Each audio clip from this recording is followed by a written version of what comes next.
Para esta conferencia está Alejandro Mendizábal, director y profesor. Es el moderador, por eso te presento primero, Alex.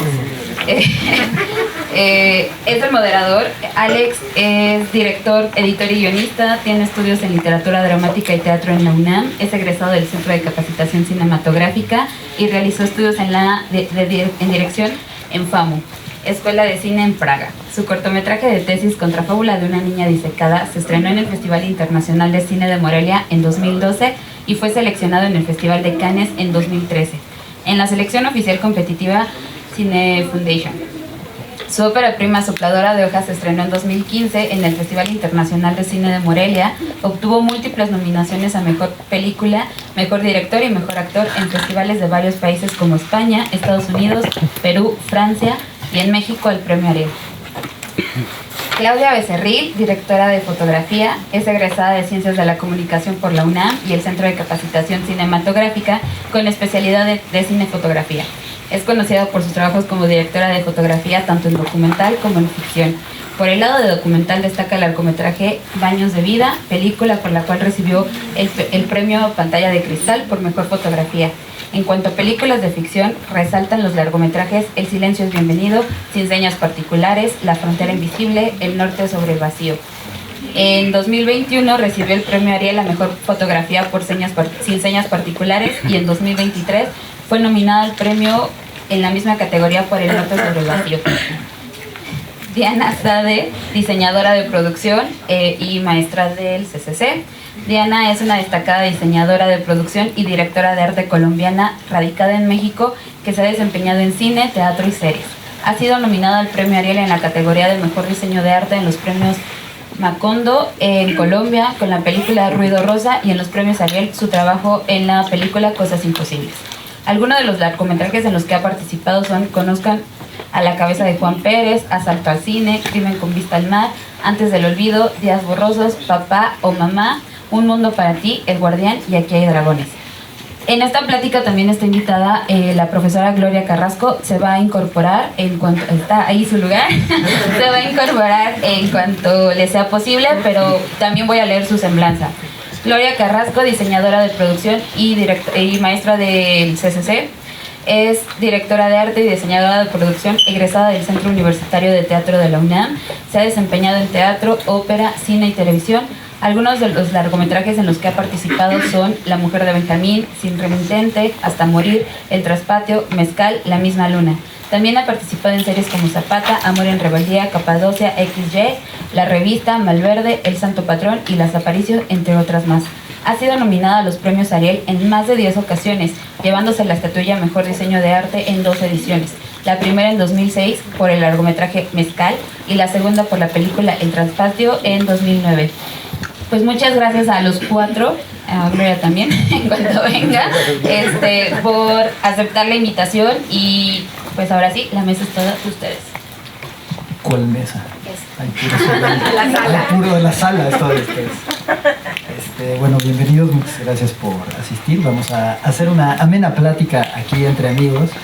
En realidad, digamos, vamos a tratar de no detenernos tanto en esta ocasión, en esta charla, en lo que hace propiamente el diseñador de producción, porque en teoría, digamos, formó parte un poco de la charla anterior, y nos vamos a concentrar mucho en como los procesos en los que intervenimos estas 3 áreas, tanto en la preparación y el desarrollo de la película, como ya en la filmación. Estoy muy honrado de estar aquí con 2 amigas muy talentosas y soy colegas y profesionales que admiro muchísimo. A mí me gustaría empezar la plática, como para efectos de que todo el mundo estemos en el mismo canal, como platicando un poquito de cómo empieza nuestra relación entre el diseño de producción, cómo y cuándo, ¿no? Para ustedes, yo tendré mis puntos a complementar, pero para ustedes, ¿en qué momento es cuando justamente empieza esta relación, que sabemos que es una relación casi como un matrimonio, a veces con bonitas discusiones de por medio, pero ¿en qué momento digamos, surge esa relación y cómo empieza a gestarse lo que va a terminar siendo la película, poniendo particularmente atención en por qué nos relacionamos nosotros tres. O sea, por qué tenemos una relación tan próxima y tan de colaboración contigua, estos tres departamentos.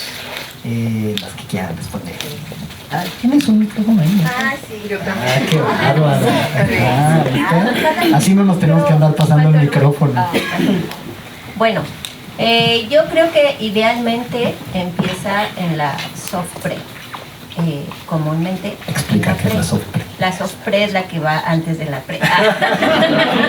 Digamos cuando todavía no arranca la pre oficial con todo el crew y los scouting, ¿sí? ¿No? O sea que ya empezamos más como a entrar en la resolución, digamos, de la película, sino que un poco antes está esta etapa que se llama soft pre, en la que por lo general son solamente las cabezas creativas las que, bueno, producción siempre, ¿verdad? Pero que empiezan como ya a chambear en cosas, pues que yo desde mi perspectiva son un poquito más abstractas, ¿no? En la que puedes como bajar tu ideal de la película, de cómo quieres que se construya esa película, y que no necesariamente tienes ahí respuestas, sino que simplemente vas tirando ideas, ¿no? Y preguntas, básicamente. Entonces, idealmente, para mí sería ahí donde empieza la relación, porque idealmente tendríamos que tener preguntas que vayan hacia el mismo lugar, ¿no? O sea, como que ahí te empiezas a dar cuenta qué película se está gestando y cómo estamos las cabezas, digamos, viviendo esa película, porque hay un momento previo a eso en la que hay una película en la cabeza del director, ¿no? Y nosotras, digamos, tenemos que entrar como a ese universo creativo de los directores. Entonces yo creo que es en ese momento donde se empiezan a poner las cosas sobre la mesa y empezamos a conocer el universo de los directores, y pues idealmente nosotros iremos acompañando. O sea, idealmente tendríamos que estar ahí en ese mismo mood, pero si no, pues tendremos que adaptarnos, ¿no? O sea, como...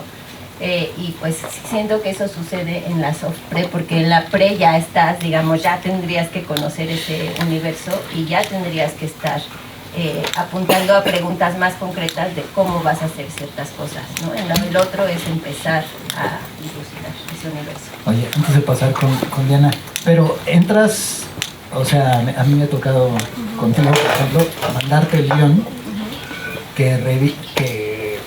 y justamente con Diana, por ejemplo, también sucedió este proceso del guión, y en mi emoción yo le empecé a decir a Diana, es que mira, la película que estoy, ¿no?, imaginando es así, y la empecé así a bombardear de cosas, y de repente Diana me dijo, o sea, pero aguántame, déjame leerlo yo y hacerme yo una idea antes de que me avientes y me vomites todo lo que traes en la cabeza, porque entonces de alguna manera como acota o limita, en el caso de Diana que me decía eso, como las posibilidades de visión de la película desde su área.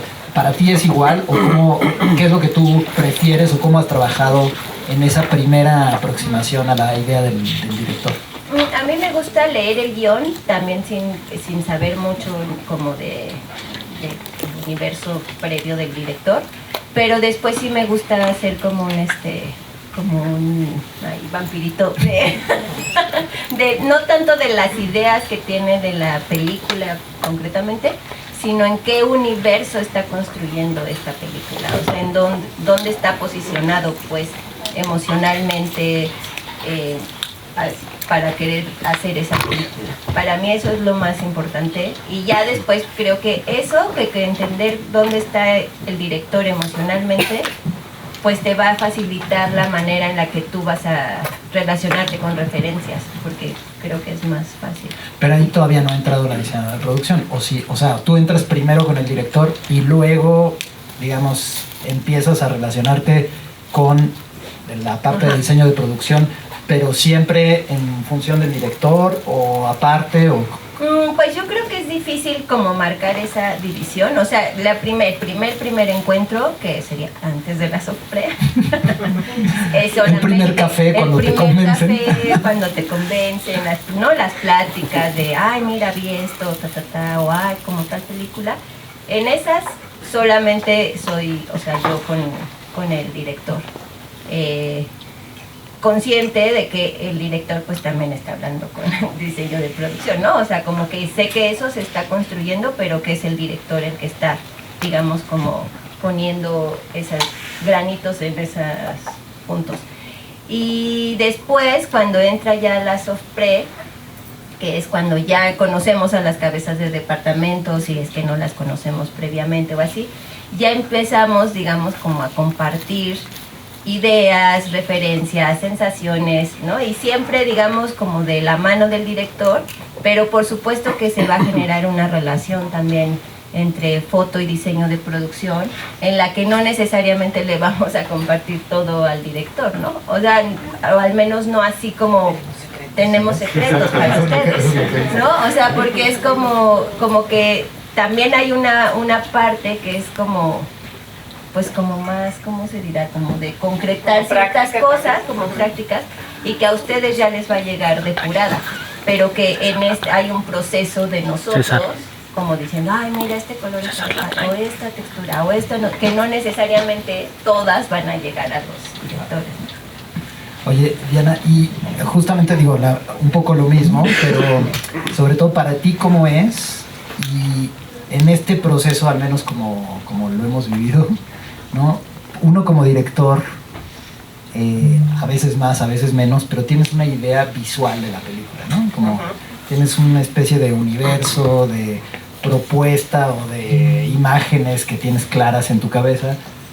Primero es hablar un poquito de esto de por qué no te sirve o por qué te sirve menos que el director te acote desde ese lugar, y cómo es que vamos a empezar a gestar o a materializar, utilizando sus palabras, ¿no?, la vaga idea que tiene el director en la cabeza, cómo se empieza a materializar ya en forma de una propuesta visual que involucra tanto al departamento de fotografía como al departamento de arte.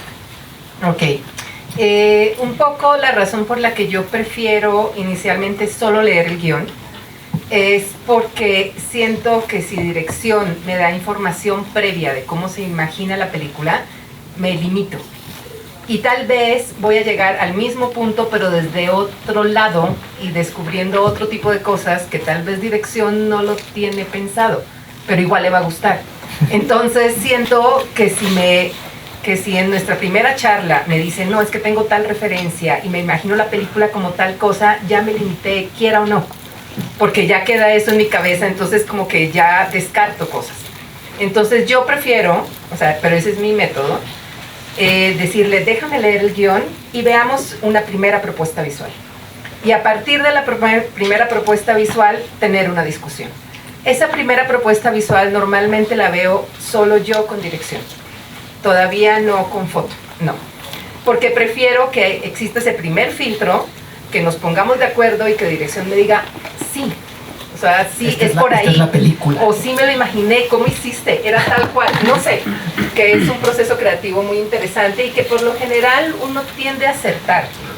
O sea, nunca me ha pasado que de repente haga esa primera propuesta visual y dirección me diga, no, Diana, estás súper mal. O sea, de verdad no captaste la historia. Es casi que yo diría, pues tal vez yo no soy tu diseñadora de producción.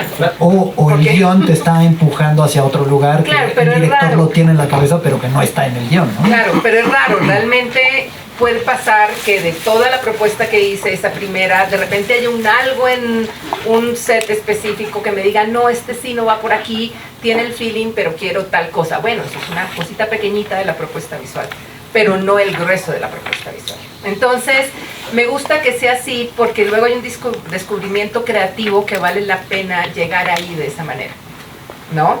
Sin tener todavía como cosas que te limiten y que digas, no, solo puedo ir por este camino. Y siento que es lo que espera dirección de ti, ¿no? Como creador. Porque si no, pues qué aburrimiento. O sea, si no vas a proponer algo interesante, si no va a haber como un descubrimiento interesante a nivel de paleta de color, a nivel de cómo se ven los espacios, pues es como cualquier cosa, ¿no? Sí, lo que yo digo siempre es, si tú vas con cualquier colaborador, ¿no? O sea una fotógrafa, una diseñadora de producción, un editor, si tú vas a decirle, o un actor, si tú vas a decirle exactamente lo que tiene que hacer, entonces no necesitas un colaborador creativo, Exacto. necesitas un operador, un asistente, claro, ¿no? O un decorador. Pero si yo voy a trabajar con Clau como fotógrafa, es porque estoy esperando su input, lo que ella puede aportar creativamente, que a mí no me alcanza, ¿no? Exacto. O sea, que ella por su oficio y por el conocimiento que tiene específico de la fotografía va a poder aportar mucho más a la película desde ahí que lo que yo me puedo imaginar, ¿no? Totalmente. Entonces, un poco lo que yo sugiero, una vez que se pasa ese primer filtro de la primera propuesta visual, yo misma le digo a dirección, ahora sí reunamos con la directora de fotografía o con el director de fotografía, depende del caso, y entonces ya comienza una discusión creativa alrededor de una base, claro, ¿no? Que es mucho más interesante, porque al final lo que sucede es que es como una complicidad creativa con dirección de foto y el diseño de producción. O sea, estamos creando un mundo en función de una historia. Entonces la complicidad tiene que existir, porque si no, no funciona. Por eso cuando un director o una directora encuentra ese crew creativo ideal, no lo suelta. Y es película tras película con la gente con la que se entendió y que lograron interpretar adecuadamente lo que quería en su guión, ¿no? Oye, Gloria, igual para ti, un poquito, ¿cómo, digamos, si estamos de acuerdo en este proceso, igual para ti, cómo es que ha sido toda la parte de desarrollo, de llegar a la propuesta original, ese trabajo del que estamos hablando que sucede entre el desarrollo, el primer café, desarrollo, soft pre, antes de que ya se concrete la realización de la película, cuando estamos planeando, cuando estamos como decidiendo, cuando estamos trabajando en esta colaboración creativa de la que hablaba Diana, ¿cómo llegas ahí? ¿Cómo construyes una propuesta? Si se construye en individual y justamente compartes, o hay varios ping-pong que te va generando la propuesta, trabajas, digamos, en principio desde el color o desde los lugares, o trabajas con la lógica narrativa de los, digamos, de la narración de la historia, ¿no? Como, pues esto tendría que suceder aquí, tendría que suceder acá, o trabajas más bien desde un lugar atmosférico, emotivo. ¿Cómo funciona para ti toda esta parte? Bueno, hola, buenas tardes, disculpen mi retraso. Pues yo creo que depende del director. O sea, normalmente uno lee el guión y, como bien dice Diana, coincido en que es muy sabroso leerlo a solas e imaginar, ¿no? Y entender esos universos desde esa primera lectura.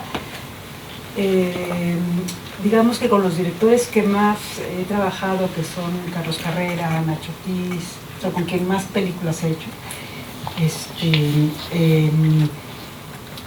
tienen un estilo completamente distinto, ¿no? Entonces depende de cada director.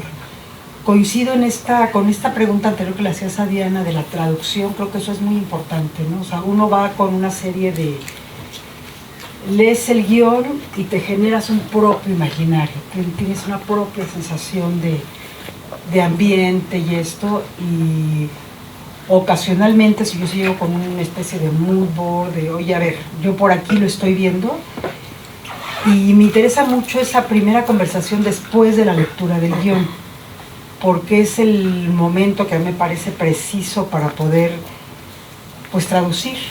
A ver, ¿cómo? A ver, ¿no? De pronto es la casa, tal, y se asoma por la ventana, punto, ¿no? Es el guión. Entonces la pregunta de, claro, la casa como tal, digo, siempre hago la referencia, que es absurda, pero es la casa de mi abuelita, tenía unas maderas, unas puertas que rechinaban, ¿ok? ¿No? Entonces ya tengo una pista, ya tengo la pista de la casa de la abuelita, de las maderas que rechinaban, y yo misma voy a mi propio recurso de puertas que rechinan, por decir un algo, ¿no?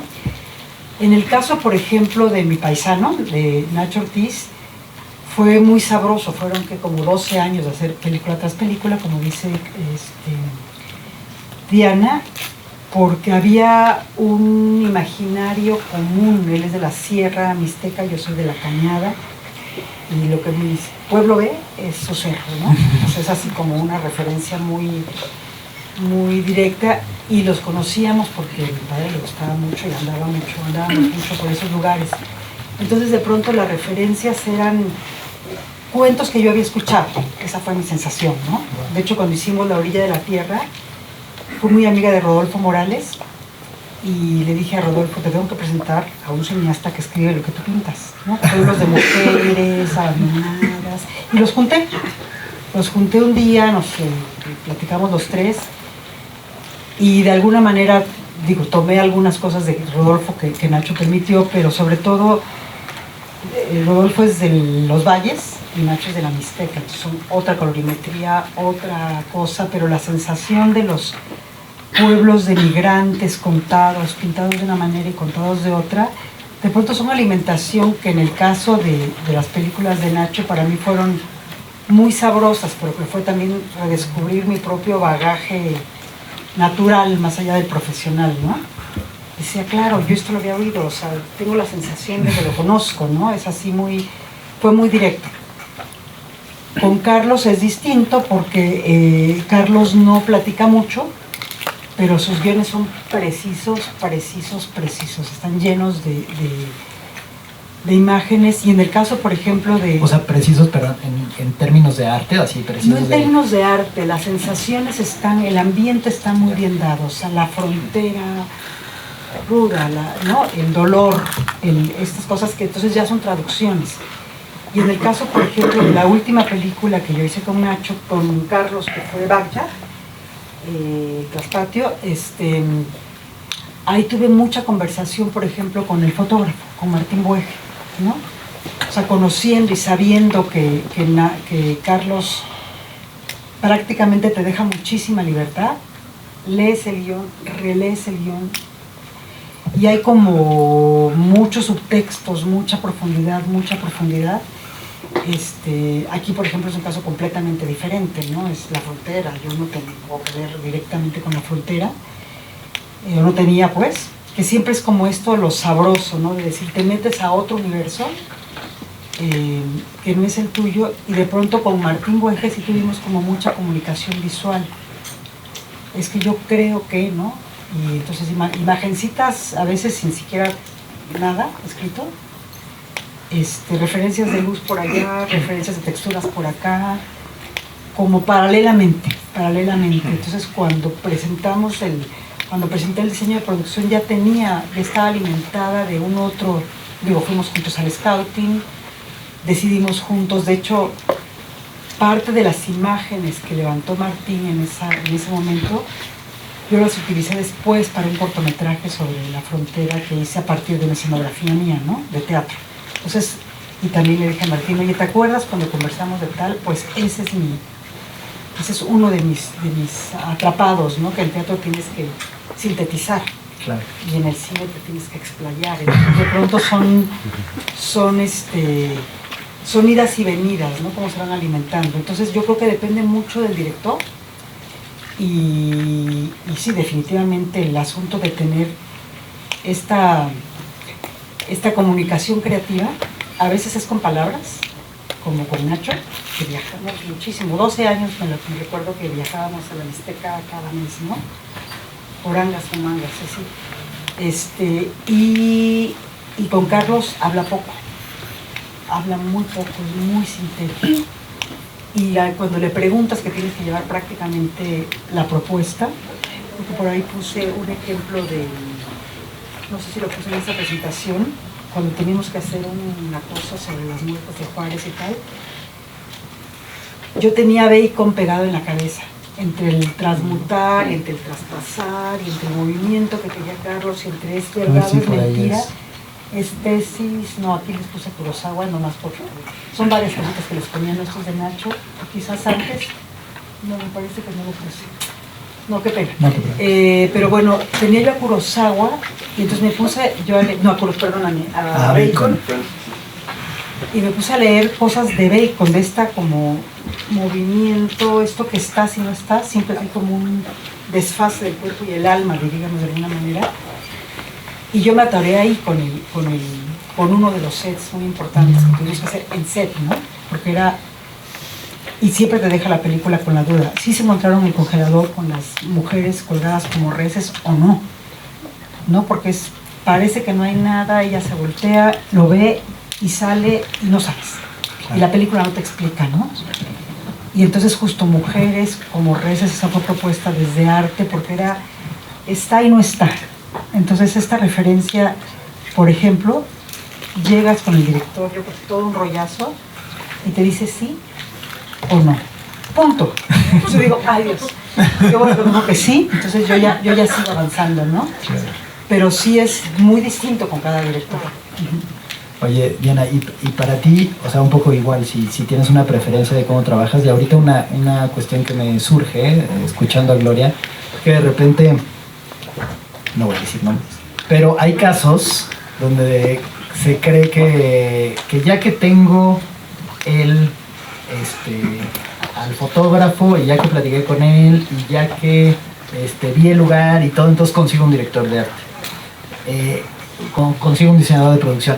Digamos, puede ser, platíquenme un poquito si han tenido casos donde entran ya avanzados en el sentido de la producción, pero digamos, ¿cómo funciona para ustedes en este proceso del desarrollo y de la generación de la idea, más allá de las referencias y de las propuestas de color, de propuestas o referencias pictóricas, cinematográficas, etcétera? ¿Cómo funciona la elección del lugar, ¿no? Que supongo que tiene que ver con... Entonces estábamos hablando de la importancia de la puntualidad a la hora de volver al set, después del corte a Sismo, ¿qué tan rápido tenemos que volver al set? ¿Cómo es para usted? Bueno, vamos a retomar nuestra conversación, espero que no seamos aves de mal agüero.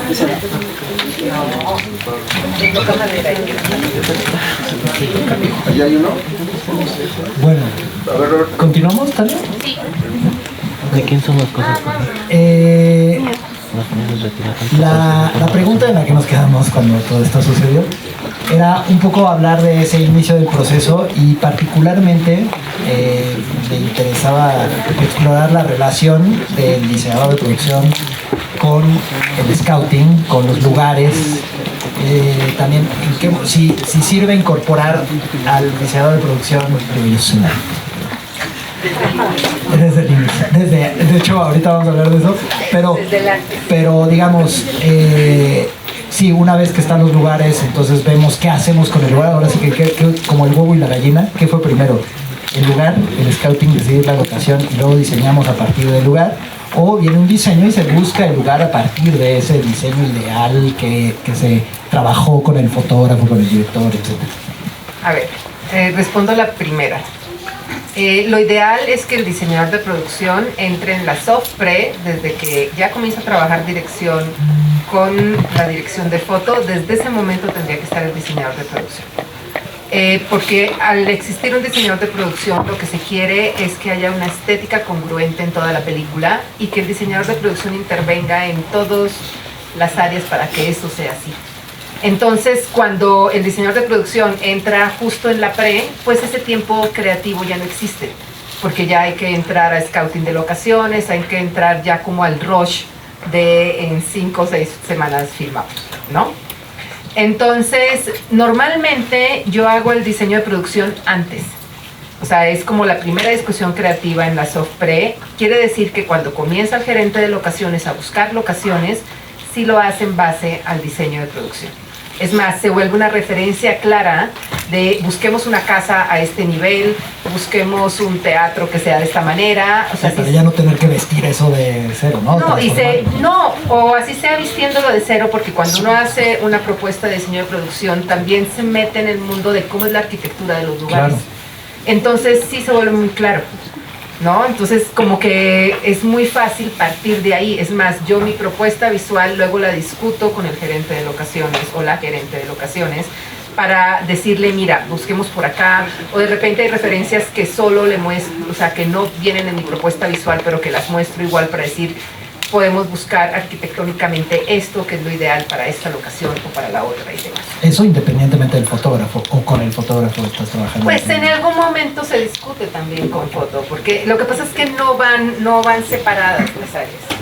Entonces, sí, al final, en algún momento se discute cuando se ve la propuesta visual y ya es después de esa primera junta, que es solo con dirección, pues luego ya es también con dirección de foto. Entonces, automáticamente comenzamos a hablar creativamente de cada espacio. Sí. Entonces no es independiente. Entonces desde ahí seguramente la dirección de foto dirá, no, es que a mí me funciona más que los techos sean más altos para mis luces y demás, o no me importa que sea una unidad habitacional, como en el caso de Cosas Imposibles, que nos fuimos a una unidad habitacional en Iztacalco, de techos chaparros, pero nos gustaba por el feeling que daba el espacio, ¿no? Entonces sí, desde ahí comienza un proceso creativo en conjunto. Es muy difícil aislar. Lo que sí puede pasar es que el gerente de locaciones comienza a buscar espacios y puede haber un primer filtro con el diseñador de producción, ¿no? Me imagino que Gloria está de acuerdo, como un primer filtro de, mira, tengo esto, ¿qué tanto vale la pena mostrar o no? Y justo eso se pretende también del diseño de producción, que sea un filtro creativo de los espacios que se están escauteando. Sí, incluso a nivel, digamos, más guerrilla, no tan industrial, pero a nivel guerrilla yo recuerdo, o sea, con un diseñador de producción, director de arte con el que trabajaba mucho yo, que se llamaba Marcos Vargas. Con Marcos, recuerdo, por ejemplo, un corto en el que todo el tiempo estábamos, José Stempa, el fotógrafo, Marcos, hacíamos de scouters, o sea, íbamos juntos a las locaciones y decidíamos, hay que buscar por acá, digo, porque es también para plantear el otro universo, que es el universo menos industrial, ¿no? Más de hacer un corto chiquito, la importancia de que estén presentes las tres áreas ahí para tomar decisiones en conjunto, tanto a nivel estético como a nivel logístico y de funcionalidad y de practicidad, ¿no? Porque sí, qué padre que propongas esto, está padrísimo, pero no va a suceder en la realidad, o nos va a costar mucho dinero transformar este espacio, ¿no? A ti te tocó producir la de Max, ¿no? La de los bañistas. Entonces, de repente eras productora, / directora de arte, / abuela, bueno, no es todavía no eres abuela, pero... Bueno, y también cuando hay esa depuración estética de la que tú hablas, es como que naturalmente todas las diferentes áreas, foto, dirección y arte coinciden. O sea, como que ya es inevitable, como que ves, luego armamos estos grupos en WhatsApp creativos y entonces son las cabezas y de repente mandan una foto y ya alguien dijo algo y las otras dos personas instantáneamente responden por la misma línea, porque ya no puedes concebir ciertos espacios en la película, porque ya está en el nivel de depuración que ya hay cosas que no entran, porque ya se creó un mundo. O sea, en la medida en que ese mundo es congruente, pues casi que la búsqueda se vuelve más fácil y más fácil decir esto sí funciona, esto no, y hay cosas que ya no caben. Digamos que el paso más importante sería justamente que estemos como alineados. Totalmente. En el mismo universo, los tres departamentos, porque si no va a haber algo que se va a empezar a despegar de algún lado, pero si justamente trabajamos en ese sentido, en esta parte de la soft play, del desarrollo, construyendo este universo en conjunto, ya todo lo que va a suceder posteriormente va a tener sentido, ¿no? Claro, y naturalmente fluye, es muy bonito como el proceso, porque fluye solo. Y de repente, obviamente, no sé, cuando se hace un diseño de producción de un proyecto, inevitablemente yo me meto en áreas que son de dirección, a nivel de encuadres y demás, y en áreas de foto a nivel de las luces, de las entradas de luz por una ventana, de una luz práctica, y es alucinante porque al final estamos creando un mundo en conjunto. Entonces de repente, no sé, Claudia ve algo de lo que yo puse en la propuesta visual y dice, sí es cierto, pero entonces pongámosle esto otro y que la lámpara tenga esta otra cosa y usemos más neones. Y ya se dispara el mundo creativo de la película. Sí, de hecho ahorita vamos a entrar justamente en eso que tiene que ver ya con la relación directa en set que creo que debemos de tocar, que está padrísimo. Quería explorar un poquito, Gloria, lo que querías decir sobre la diferencia un poco del momento en el que entras en la televisión. Tú que ya tienes mucha experiencia, muchos años me platicabas de experiencia en la tele, ¿cómo funciona el mundo de las series y de las plataformas y de la televisión para el diseñador de producción en relación con estos departamentos, ¿no? Nada más previo, quiero comentar una cosita. A veces nos metemos hasta en guión, ¿no? Sí, total. La quinta vez que el personaje dobla las sábanas, dices, a ver, vamos a dar un oficio a este personaje para que además haga alguna otra cosita, ¿no? A mí me pasó en una película que se llama Hasta Morir, de hace muchos años, que de verdad, la quinta vez que vi, que es la única que hacía, decía, pero no. Pero tiene más mundo este personaje que es solamente diferente. Claro. Entonces propuse una cosa estética y entonces se convirtió en otra cosa y al final, pues sí, se resulta en la pantalla, en el cuadro. Pues es que termina incidiendo en todo. Claro, ¿no? O sea, si yo pongo un objeto, claro, pongo una, de repente ya rebota, claro, en cómo se va a relacionar el personaje con ese objeto, pero entonces cómo deberíamos de filmar esto. O sea, de alguna manera nunca está solo, ¿no? Lo que decía. Claro, sí, sí, sí. O sea, sí todas las sábanas, pero además de crear un mundo. Claro. Y entonces, claro, no está muy bien. En relación a tu pregunta, esta primera imagen es un poquito este ejemplo. En la televisión yo descubrí un universo paralelo al diseño de arte, que es, a veces entro antes que el director y antes que el fotógrafo. Entonces es delicioso generar universos, por eso trabajo primero con una especie de entre un look and feel, ¿no? Este es un personaje que viviría aquí, que tendría este tipo de objetos, ¿qué tal, no? Entonces esto nada más es como un ejemplo, y si avanzas a la que sigue, esta tiene más que ver con cómo trabajamos con el fotógrafo, pero bueno, básicamente creo que eso es interesante. Y en relación a la primera pregunta de en qué momento es importante, digo, coincido absolutamente con Diana, que es en la soft pre, ir a los scoutings. O sea, yo de repente, digo, cuando empecé, era así de, ¿cómo que se van al scouting? Yo voy, o sea, yo me traía por la camioneta, hagan un no me dieron llamado, ¿vale? No me dieron llamado, pero decía, o sea, entonces, ¿cómo se hacen las películas? ¿No? Es como, tengo que estar, o sea. Y creo que sí es definitivamente esto, ¿no? Este proceso donde uno genera mundos paralelos y luego ya viene la locación, si la vas a trabajar de una u otra manera. Y en ese sentido coincido también con que si es un decorador, incluso aunque el director tenga la película en su cabeza, todas las habilidades para, insisto, ¿no? El personaje que doblaba sábanas, en alguna ocasión la dobló, pero en los otros 5 momentos hay este universo paralelo que tiene que ver con la historia. De hecho, la guionista, que era Marcela Fuenzberain, decía, denle crédito de co-guión. Diga, no, tampoco. Comentabas hace ratito también de la producción. O sea, ahorita voy a referirme a quien estuvo ayer. Pache dijo ayer una cosa interesante, ¿de dónde viene el nombre tan rimbombante de diseño de producción? Que tiene que ver con la industria americana, cuando el diseñador a veces era un pintor histórico, como en Lo que el viento se llevó, por ejemplo, que entonces las láminas pues son absolutamente completas, no tienen vestuario, color, luz, decoración, arquitectura y todo lo más que se les puede ocurrir. Ahí viene este nombre que en México de pronto se adquirió, pero yo creo que coincidimos en el diseño de arte, como lo que hacemos. Pero ahorita mencionaba Diana cómo incidimos en las demás áreas, es de verdad, o sea, vestuario, bueno, desde las áreas directas de dirección de arte, vestuario, props,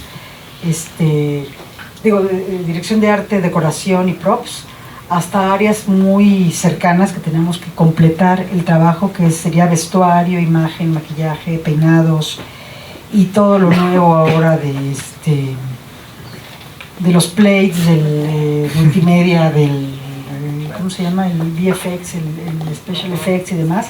Entonces tenemos una comunicación con todas las áreas, porque de alguna manera el cuadro cinematográfico, como lo pongo en alguna de las láminas que les mandé, que les puse aquí, todo lo tangible, todo lo que se toca, todo lo físico, que es desde el pelo hasta la madera, hasta, ¿no?, la bolsa y demás, es parte de nuestro trabajo que incide directamente, o sea, que se complementa absolutamente con la atmósfera que hace el fotógrafo, ¿no? O sea, si el vestuarista trabaja por un lado o nada más llaman a un decorador, de pronto se siente en las películas esta cosa que te distraes, que de repente... Como fragmentado. Sí, como fragmentado, empiezas a voltearte a ver otra cosa, a fijarte en la lámpara y se te olvida, o sea, te pierdes de la emoción del todo, ¿no? Del todo, incluso el espacio sonoro, pues a mí me encanta saber desde el principio a qué va a sonar y quién es el diseñador sonoro o tal, porque se vuelve un algo como, o sea, va a cantar esas canciones, ¿no? Pues yo me imaginaba estas otras, ¿no? Total. Ok, y entonces es por otro lado. Entonces, eso traspasado a materia, que es nuestra especialidad, ¿no? Materia, color, textura, y todo lo demás que ya es concreto, ¿no? Locación y demás. Pero esa es nuestra parte fuerte. Entonces, todo eso, me gusta la extensión, y en televisión definitivamente se trabaja así siempre, y por eso entro desde antes, ¿no? Porque me llaman como diseñadora de producción para dar lineamiento, no nada más a scouter, sino a vestuario, a maquillaje, a peinados, y es un trabajo que para mí resultó pues muy sabroso.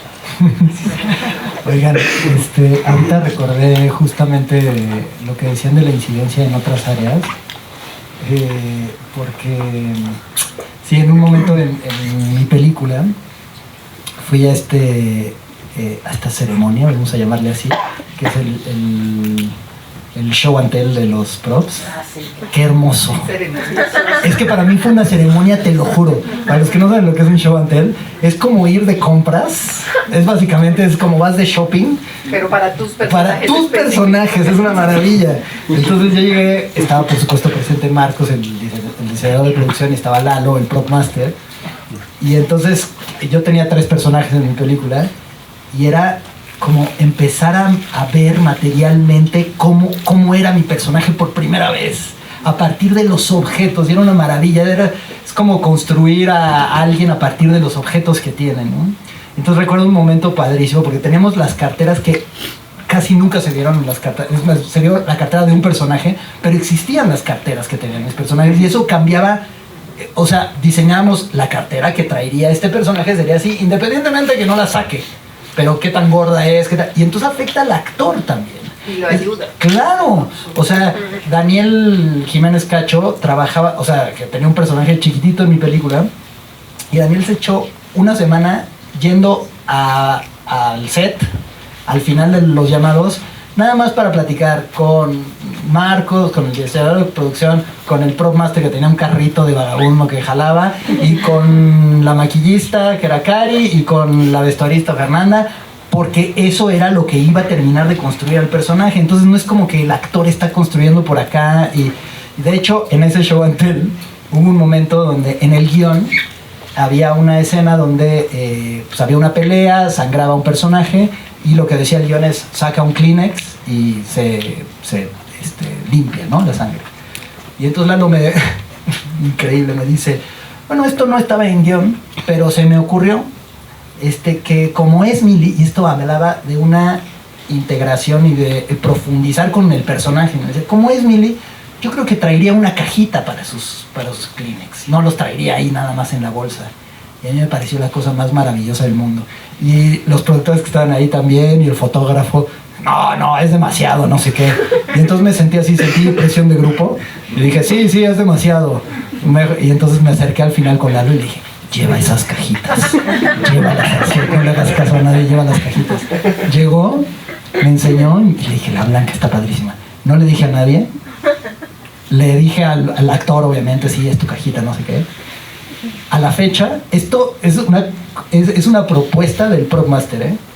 Y obviamente avalada por el diseñador de producción y por mí, pero en el cine, el momento de la pelea, y cuando lo ven sacar la cajita y de la cajita saca el Kleenex, es el momento donde todo el público hace ¡ay! Y se ríen, porque es un rasgo de personaje maravilloso que en el momento parecía demasiado, lo que sea, pero yo lo tenía en la cabeza y dije: es que esto es el personaje está expresado en el objeto. Entonces no puede estar separado de lo que estás proponiendo a nivel de dirección, a nivel de puesta en escena con el actor, y a nivel, por supuesto, de fotografía, lo que estábamos diciendo de cómo tus encuadres van a estar supeditados o relacionados, vamos a decir, simbióticamente con los objetos, el lugar, la propuesta de decoración, la propuesta de color, etcétera, ¿no?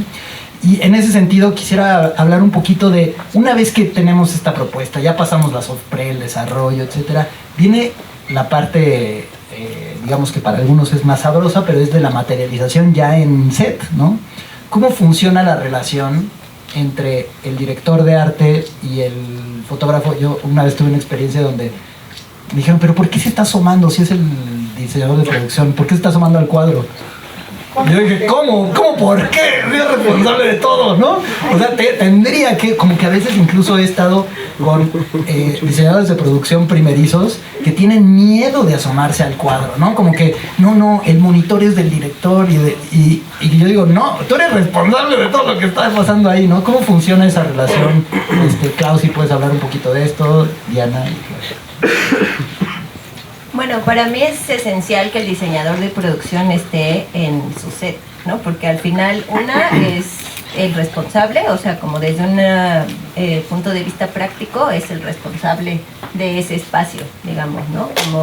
Y otro, porque va a ser un tercer par de ojos que va a estar ahí, digamos, como abonando a la construcción ya de esa atmósfera. Yo nunca he tenido como una mala experiencia con un diseñador de producción en el set, digamos, cuando está viendo. Más bien la mala experiencia es cuando el diseñador no está en el set, ¿no? Porque entonces no hay nadie que tenga la suficiente autoridad ni se haga lo suficientemente responsable si hay que modificar algo.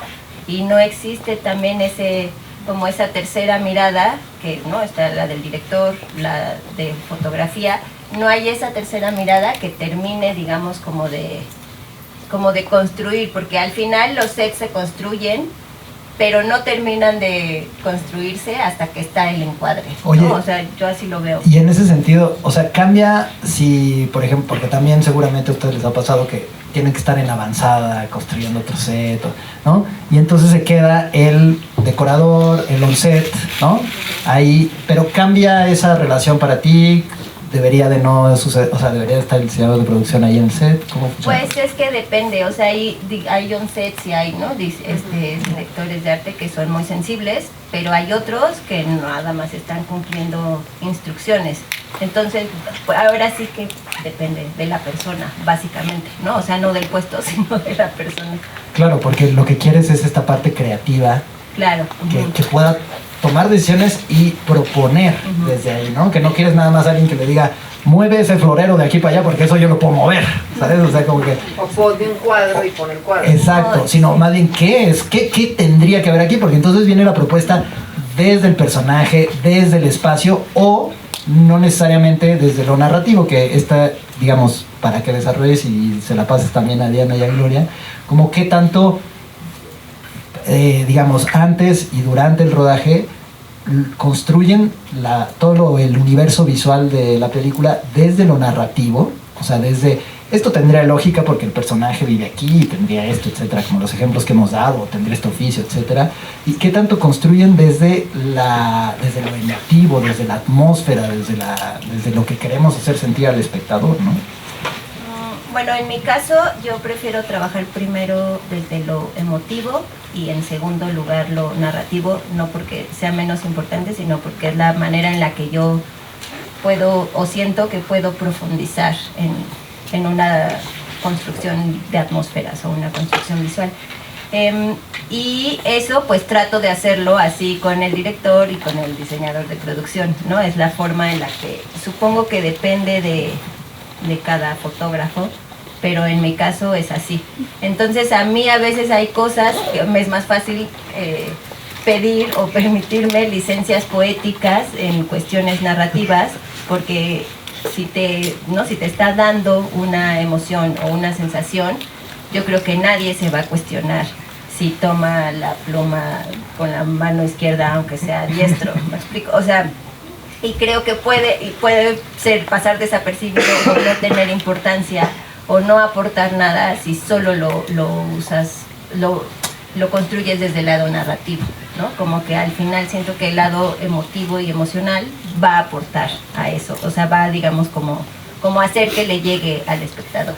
Entonces, en ese sentido, con objetos, a veces no tienen que tener todo el sentido del universo, ¿no? Porque yo tengo muchos objetos que no tienen ningún sentido, ¿no? O sea, yo supongo que ustedes también, ¿no? O sea... Que no tiene sentido con quienes somos. Pues no, o sea, pero que te significan algo o están ahí porque te lo dio alguien y le tienes aprecio a ese alguien aunque el objeto sea horrible, ¿no? O sea, es decir, como, pues sí, o sea, es que en realidad, o sea, digamos, a menos que seas un aparador de IKEA, pues tu universo no está o que tengas algún problema.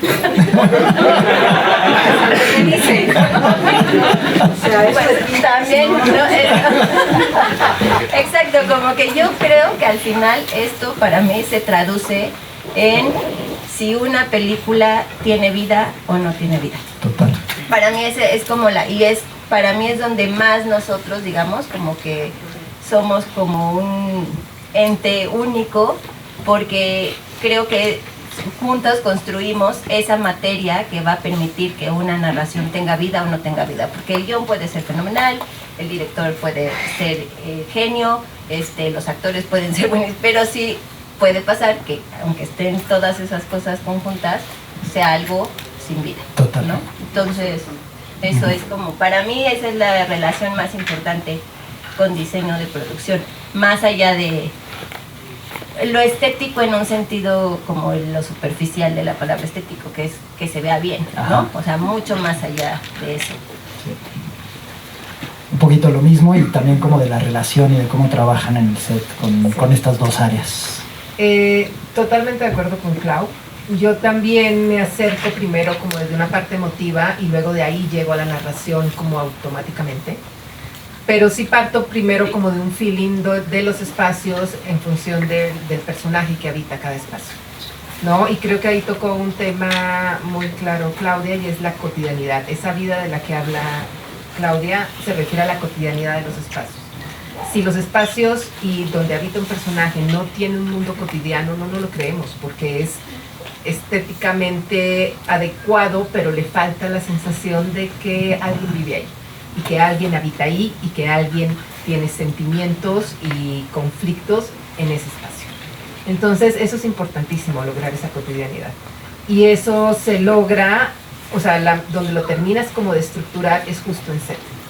Yo normalmente, los momentos que más disfruto es estando en set viendo el cuadro, porque al final todo el diseño que se planeó se concreta ahí. Entonces, a mí me parece un poco raro cuando los diseñadores de producción no están en set, porque muchas veces no es porque estén preparando otro set, sino porque asumen que no tienen que estar. Ya hice la chamba, ¿no? Ajá. Y entonces está un set, y digo, hay un sets buenísimos, Sí. pero nunca van a ver como tú. Totalmente. Porque todo lo visualizaste tú y te lo imaginaste tú, y cada detalle y cada sensación, hasta el olor que te puede generar un espacio, porque sí aludimos como a todos los sentidos. Claro. ¿No? Entonces sí es importantísimo. Y evidentemente, como dice Claudia, hay decisiones que solo las puede tomar el diseñador de producción, estando ahí, y cosas que solo se va a atrever a proponer el diseñador de producción, porque el on-set pues tiene como ciertos limitantes, ¿no? Evidentemente si hay un director de arte en set, ahí es diferente, claro, porque es alguien que creativamente puede decir cosas y se va a sentir con toda la posibilidad de decir esto no, esto sí, o cambiemos ese cuadro por este otro, pero de resto el on-set no tanto. El on-set protege tu set, eso sí, claro. O sea, está pendiente de que todo lo que estaba permanezca así, y si te van a cambiar algo te manda un mensajito por WhatsApp y dice: ¿quieres mover el cuadro? ¿Qué hago? Sí, sí. ¿No? Pero de resto, pues tiene que ser el diseñador de producción. Y es lo más interesante, porque ahí es cuando terminas de estructurar tu diseño. Sí, a mí me ha pasado incluso que, o sea, un on-set nunca va a cuestionar al director, y en un diseñador de producción sí. Y esa es toda la diferencia. O sea, yo he estado, ¿no? Como, ay, ponemos un cuadro. Sí, señor, ¿qué cuadro? Este cuadro, ¿no? Como le hacemos. Pero cuando estoy con una diseñadora de producción, un diseñador de producción es, y pongamos un cuadro ahí. ¿Un cuadro? Pero, ¿cómo un cuadro? No tiene sentido, exacto. Mejor pongamos esto no tiene que ver. Porque estamos defendiendo o estamos abogando por la película, no por la jerarquía, estamos tratando de hacer lo que mejor le conviene a la película, ¿no? Totalmente. Sí. Y lo que tú mencionabas de los props, perdón que me vaya un poquito hacia atrás, es importantísimo, porque justo el tipo de objetos, pero no solo los props, lo que va a tomar directamente los actores, sino lo que esté en su espacio, termina siendo de gran apoyo para el actor o la actriz que va a habitar ese lugar. Total. Entonces, si ese mundo tiene sentido, no te imaginas cómo lo agradecen los actores. O sea, para mí, la crítica que más valoro cuando entrego un set, obviamente dirección, pero también es de los actores.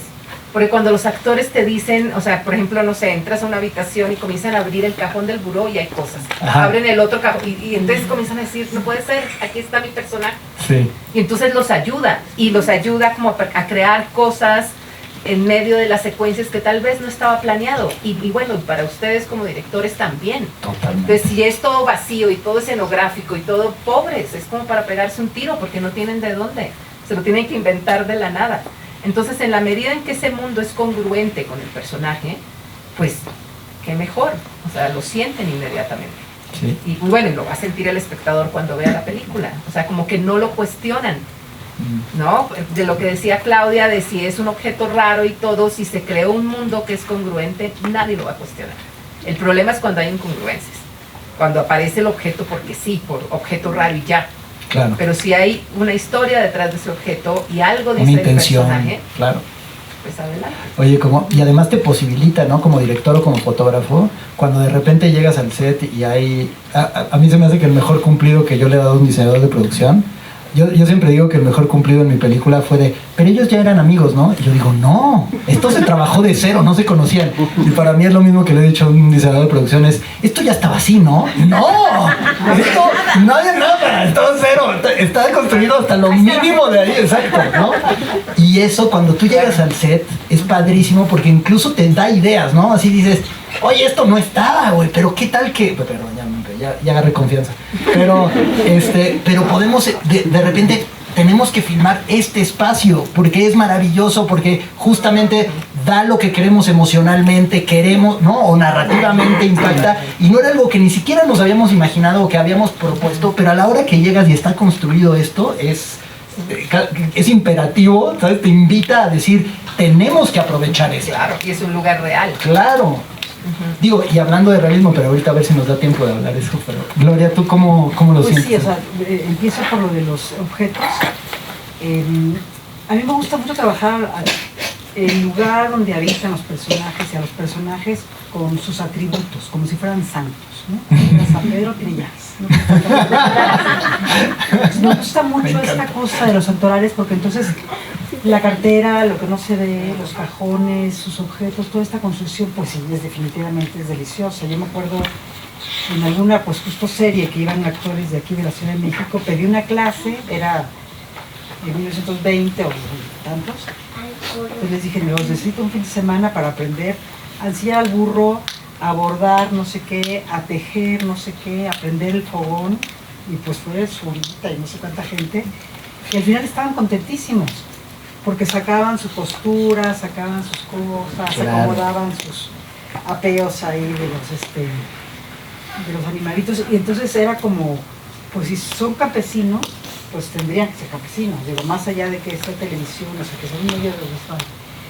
El otro punto interesante que a mí me gusta mucho, digo, coincido absolutamente con que o sea, hay tres momentos en que se diseña una película, ¿no? Cuando tienes esta idea, estos como preceptos, esta cosa que te alimenta el guión, esta conversación con el director que te lleva a hacer ya la carpeta de diseño y llegamos a este look and feel y esto, y definitivamente el tercer momento pues es el cuadro cinematográfico. El cuadro cinematográfico está mirado por el fotógrafo y en el cuadro cinematográfico tiene que contener eso de lo que hablamos, el olor que dice Diana. Y yo digo, ¿dónde está la enfermedad? ¿No? Ahí yo hago una pequeña diferencia porque justo decían, ¿es decorador o es ambientador? No sé qué. Entonces, un decorador pues puede decorar, puede poner cortinas, colchas, las lámparas más bonitas o más feas o lo que sea, pero no deja de ser decoración. Y lo otro que es mucho más, que es a donde tendríamos que procurar llegar, es a encontrar la enfermedad en esa educación, ¿no?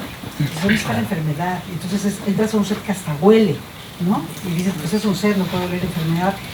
Pero cuando traspasas eso al cuadro cinematográfico, que esa es la película, por más set gigante que hagas, la película está ahí metida en un cuadrito. Sí. en un cuadrito que está mirado por las señoras fotógrafas, y entonces dices, ok, entonces la presencia del diseñador, pues ahí está. Si el personaje es sibarita y el cuadro está para un lado donde no se nota esta exquisitez, o donde no se nota, pues no es, ¿no? Tiene que estar. O sea, esta historia de mover floreros, pues sí, acaba uno moviendo floreros, pero no necesariamente para que se vea, para que componga armonía con tu cuadro. Es para que esté esto de lo que estamos hablando, ¿no? Totalmente. Y podríamos seguir hablando eternamente de esto, pero creo que, ¿cómo vamos de tiempo? Puedo abrir a preguntas y respuestas. Nada más quisiera mencionar aquí, ¿pueden regresar tantito? Sí, claro. Digo, aquí, por ejemplo, va un poco del fotógrafo. Muchos scouts los hicimos juntos, y yo por otro lado trabajé con el director una idea como originaria, así, el Antiguo Testamento, el tanto sobre lo que significa el espacio de la casa. El espacio de la casa, teóricamente, hay un montón de referencias del hogar y tal, pero aquí, por ejemplo, construyen una casa, dos hermanos, uno es heredero y el otro no. El no heredero mata al hermano para quedarse con todo, y le propuse esa tumba de piedras porque era como aquí es el lugar donde quedó mi hermano, ¿no? Él se queda con todo, se queda con el nombre del hermano y tal, y esas piedras se convierten después, o sea, el jacal pasa la vida. De hecho hay 3 cambios de generación. ¿Se convierte en la casa? Se convierte, no, el jacal se convierte en la casa, y las piedras se convierten en este círculo de piedra que se llama era, que no sé si han visto en los pueblos donde trillaban, donde molían el trigo. Entonces, esta es una locación, esta es otra locación. La casa contiene casa, puertas, árbol, siempre. Entonces sembré un arbolito. ¿Sembraste un arbolito? Este arbolito lo sembré para esta toma, y aquí trasladé un arbolote en grúa para esta otra toma, ¿no? Entonces es el mismo lugar transformado en una serie a partir de por un lado, un esquema teórico que el director estaba muy interesado, y de verdad leí como nunca esencias ¿no? Del octágono, no sé qué caramba, para llegar a un realismo pedestre y tal, pero que significaba una serie de cosas para el director. Luego los puntos de vista van cambiando del fotógrafo, ¿no? Esto es de abajo hacia arriba, o sea, el ser humano románticamente, ¿no? Tiene todo el futuro, tiene un universo completo, el universo lo come, y luego va cambiando el emplazamiento de la misma casa, bueno, de lo que contamos que es la misma casa, y hay un árbol. Luego está el juego de colores también, ¿no? O sea, también fue una propuesta de cómo va a ser el vestuario. Yo no hice el vestuario en esta película, pero si este cuate se encuentra las cosas de un francés, porque las películas de Nacho duran mucho tiempo, o sea, es como un siglo. En esta película pasa como un siglo, y el guión empezaba cuando Lázaro, el de Cristo, se levanta de la muerte. Pues hubiera sido una película de 8 horas, ¿verdad? Afortunadamente empezamos en la época de la Reforma, nada más, o sea, un siglo y medio. Y entonces hay una invasión francesa, entonces yo propuse, el personaje tiene que llevar la casaca del francés, porque eso lo va a hacer distinto, y el hijo del personaje, o sea, se repite 3 veces la historia, el hermano mata al hermano, y entonces el hijo carga la casaca, y esto le ayuda a dirección y a foto a que con el bamboleo del columpio empuja al hermano de niños y regresa, y son adultos, ¿no? Entonces hay un objeto ceremonial, que en realidad en este caso es parte de un vestuario, pero que significa una serie de cosas, es el transcurso del tiempo que sucede en la pantalla. Lo hicimos con esto, que yo digo, sí es un vestuario, pero es un objeto que para mí era importantísimo, que acabó de atrapar esta narrativa de esta película.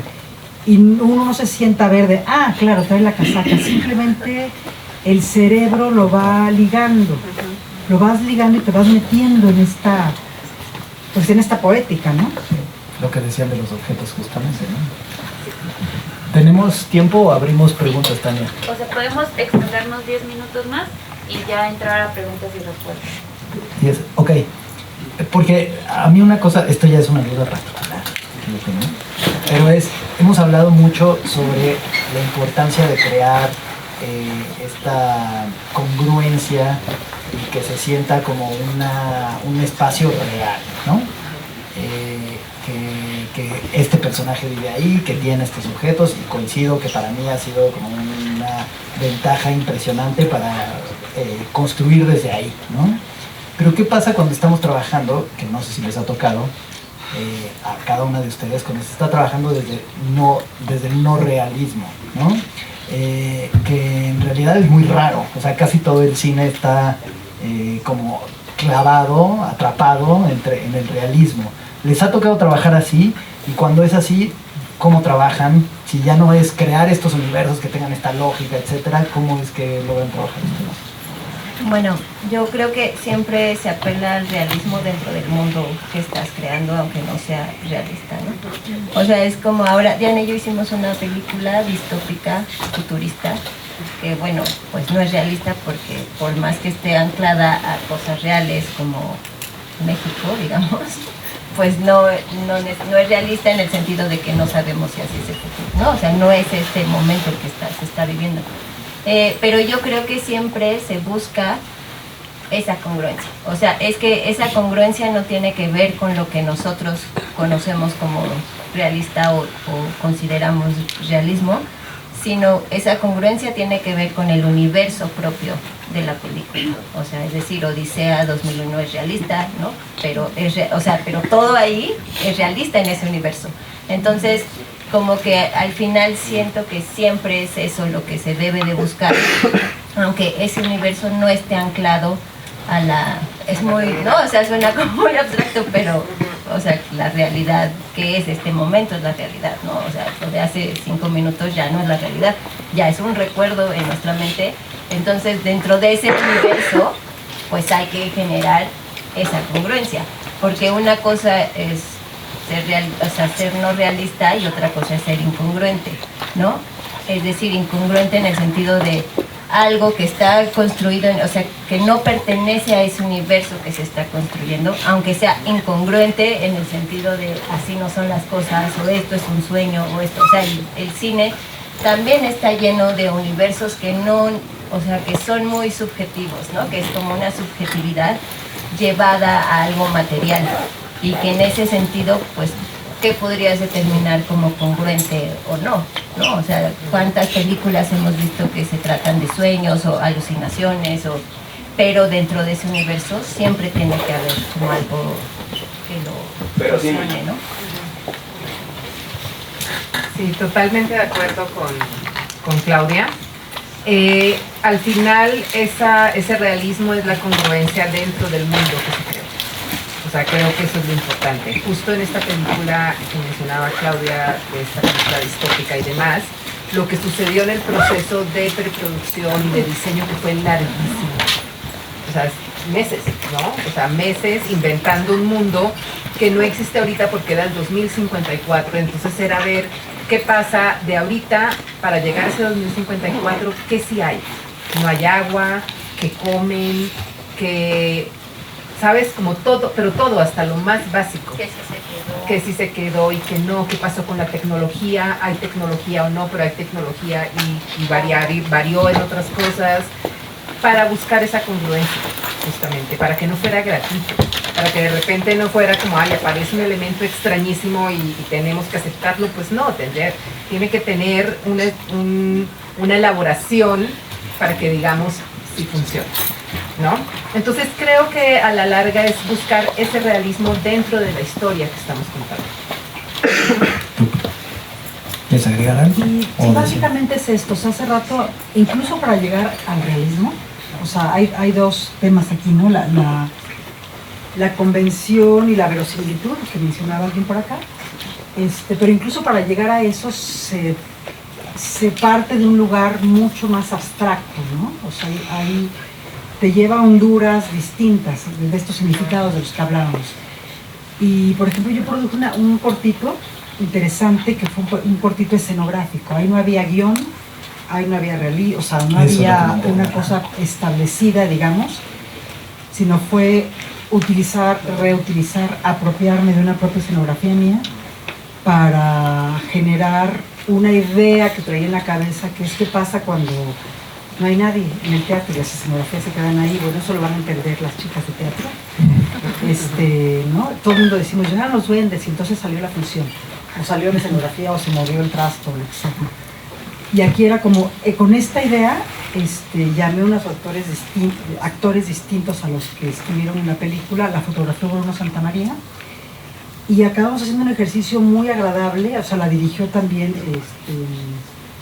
ay, se me fue el nombre, ahorita me acuerdo, porque invité a dos exalumnos del CCC y a alumnos del ENAR para entrar como en este divertimento, ¿no? Entonces, hablando de un no realismo, digo, distinto pues, pero para mí era qué pasa cuando el teatro, cuando la escenografía se queda en un teatro. Ese era mi punto de partida, ¿no? Era como rarísimo el punto de partida, no pasa nada, se apagan las luces, ¿no? Entonces, y lo que va generando, ahí fue una cosa muy pareja, pues lo que generamos actores, la directora, el fotógrafo, y fue un ejercicio muy sabroso porque no partí de nada conocido, ¿no?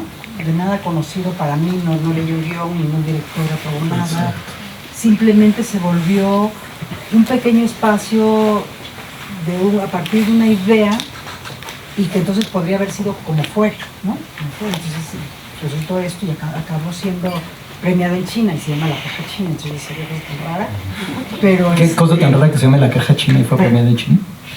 Fue premiada en China. ¿Eso es lo que te parece raro? Sí, rarísimo. Los chinos es como si a las papas a la francesa las premian en Francia. Sí, ¿no? O sea, justo me decía la atleta igual que estaba ahí en el programa, pues que nos resultó muy atrevido que se llamara Caja China y con esta cosa.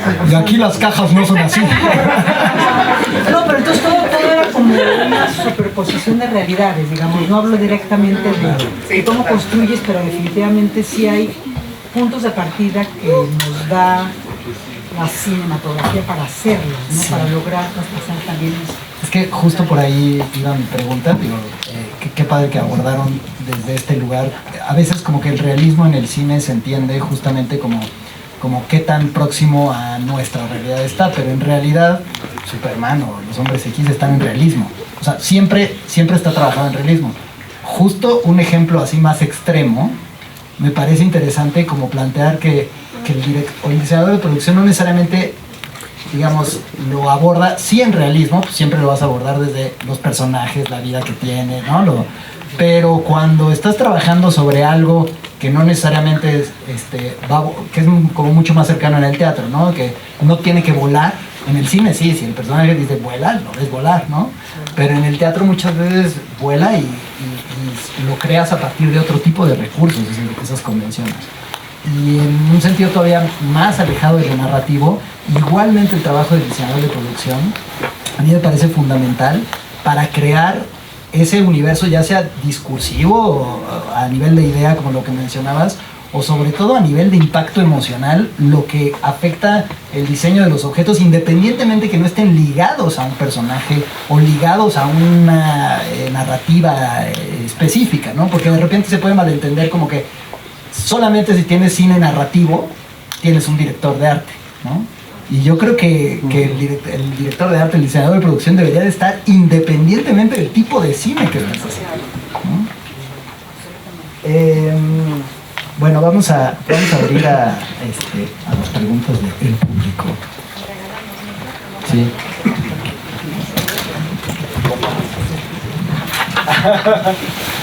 Diana dijo ya.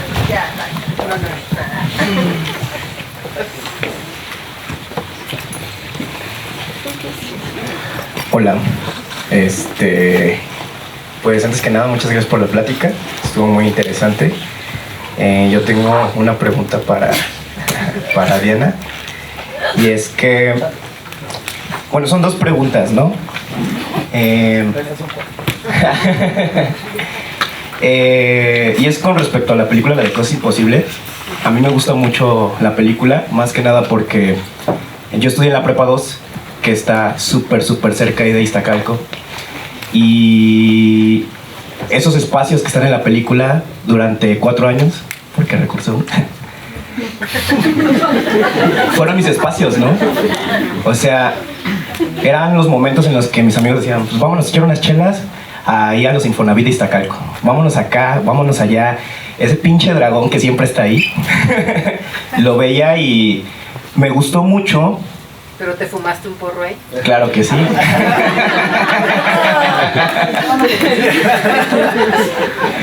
Claro que sí. Eso hacen los personajes. Eso hacen los personajes. Sí, No sí, estamos sí. invitando a las drogas de ninguna forma. De ninguna manera.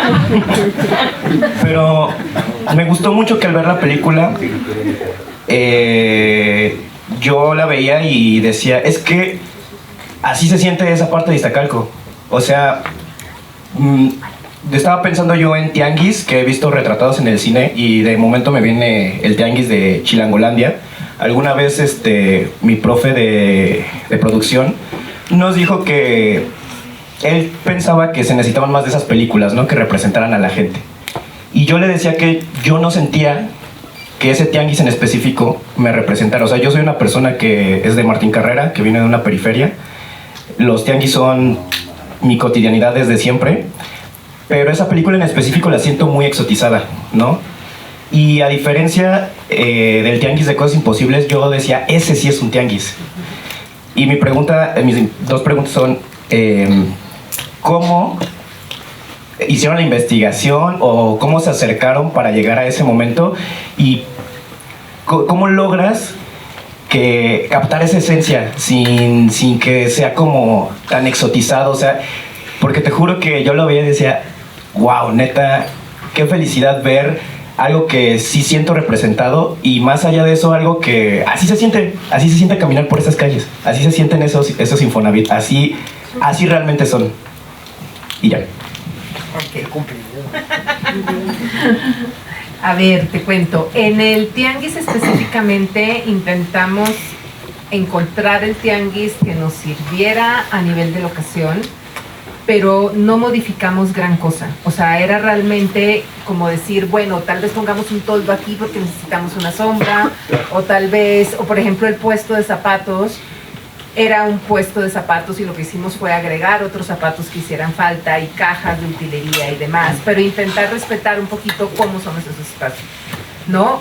Porque luego pasa que si lo decoras de más, se siente raro, porque no se siente decorado, se siente como transgredido el espacio.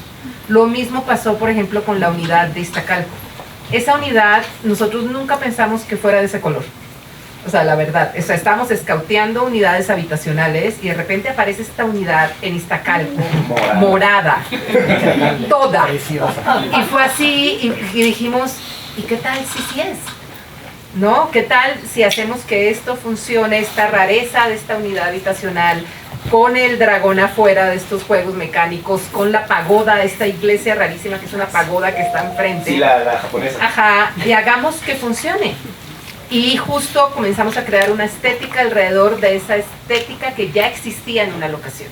Pero obviamente, entonces lo que hicimos, por ejemplo, en los exteriores, no sé si lo notaste, pero lo que hicimos es, bueno, entonces cuando esté el exterior de la unidad de Iztacalco y que se vea el patio central, intervengamos tendederos de ropa en las ventanas. Entonces esos tendederos están súper pensados, colores pasteles, no más sino colores pasteles. Entonces yo me iba a los tianguis a escoger solo colores pasteles con los asistentes y demás.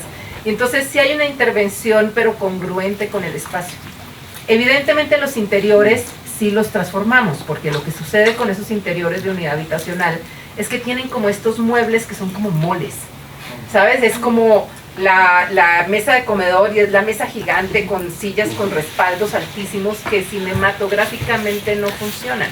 Son estorbosos y de repente es una sala en L, entonces ya te llenó toda la sala. Entonces digamos que los interiores, sí desocupé interiores y los decoramos de cero, pintamos paredes, texturizamos, pero tratando de mantener la esencia de quienes habitaban ahí.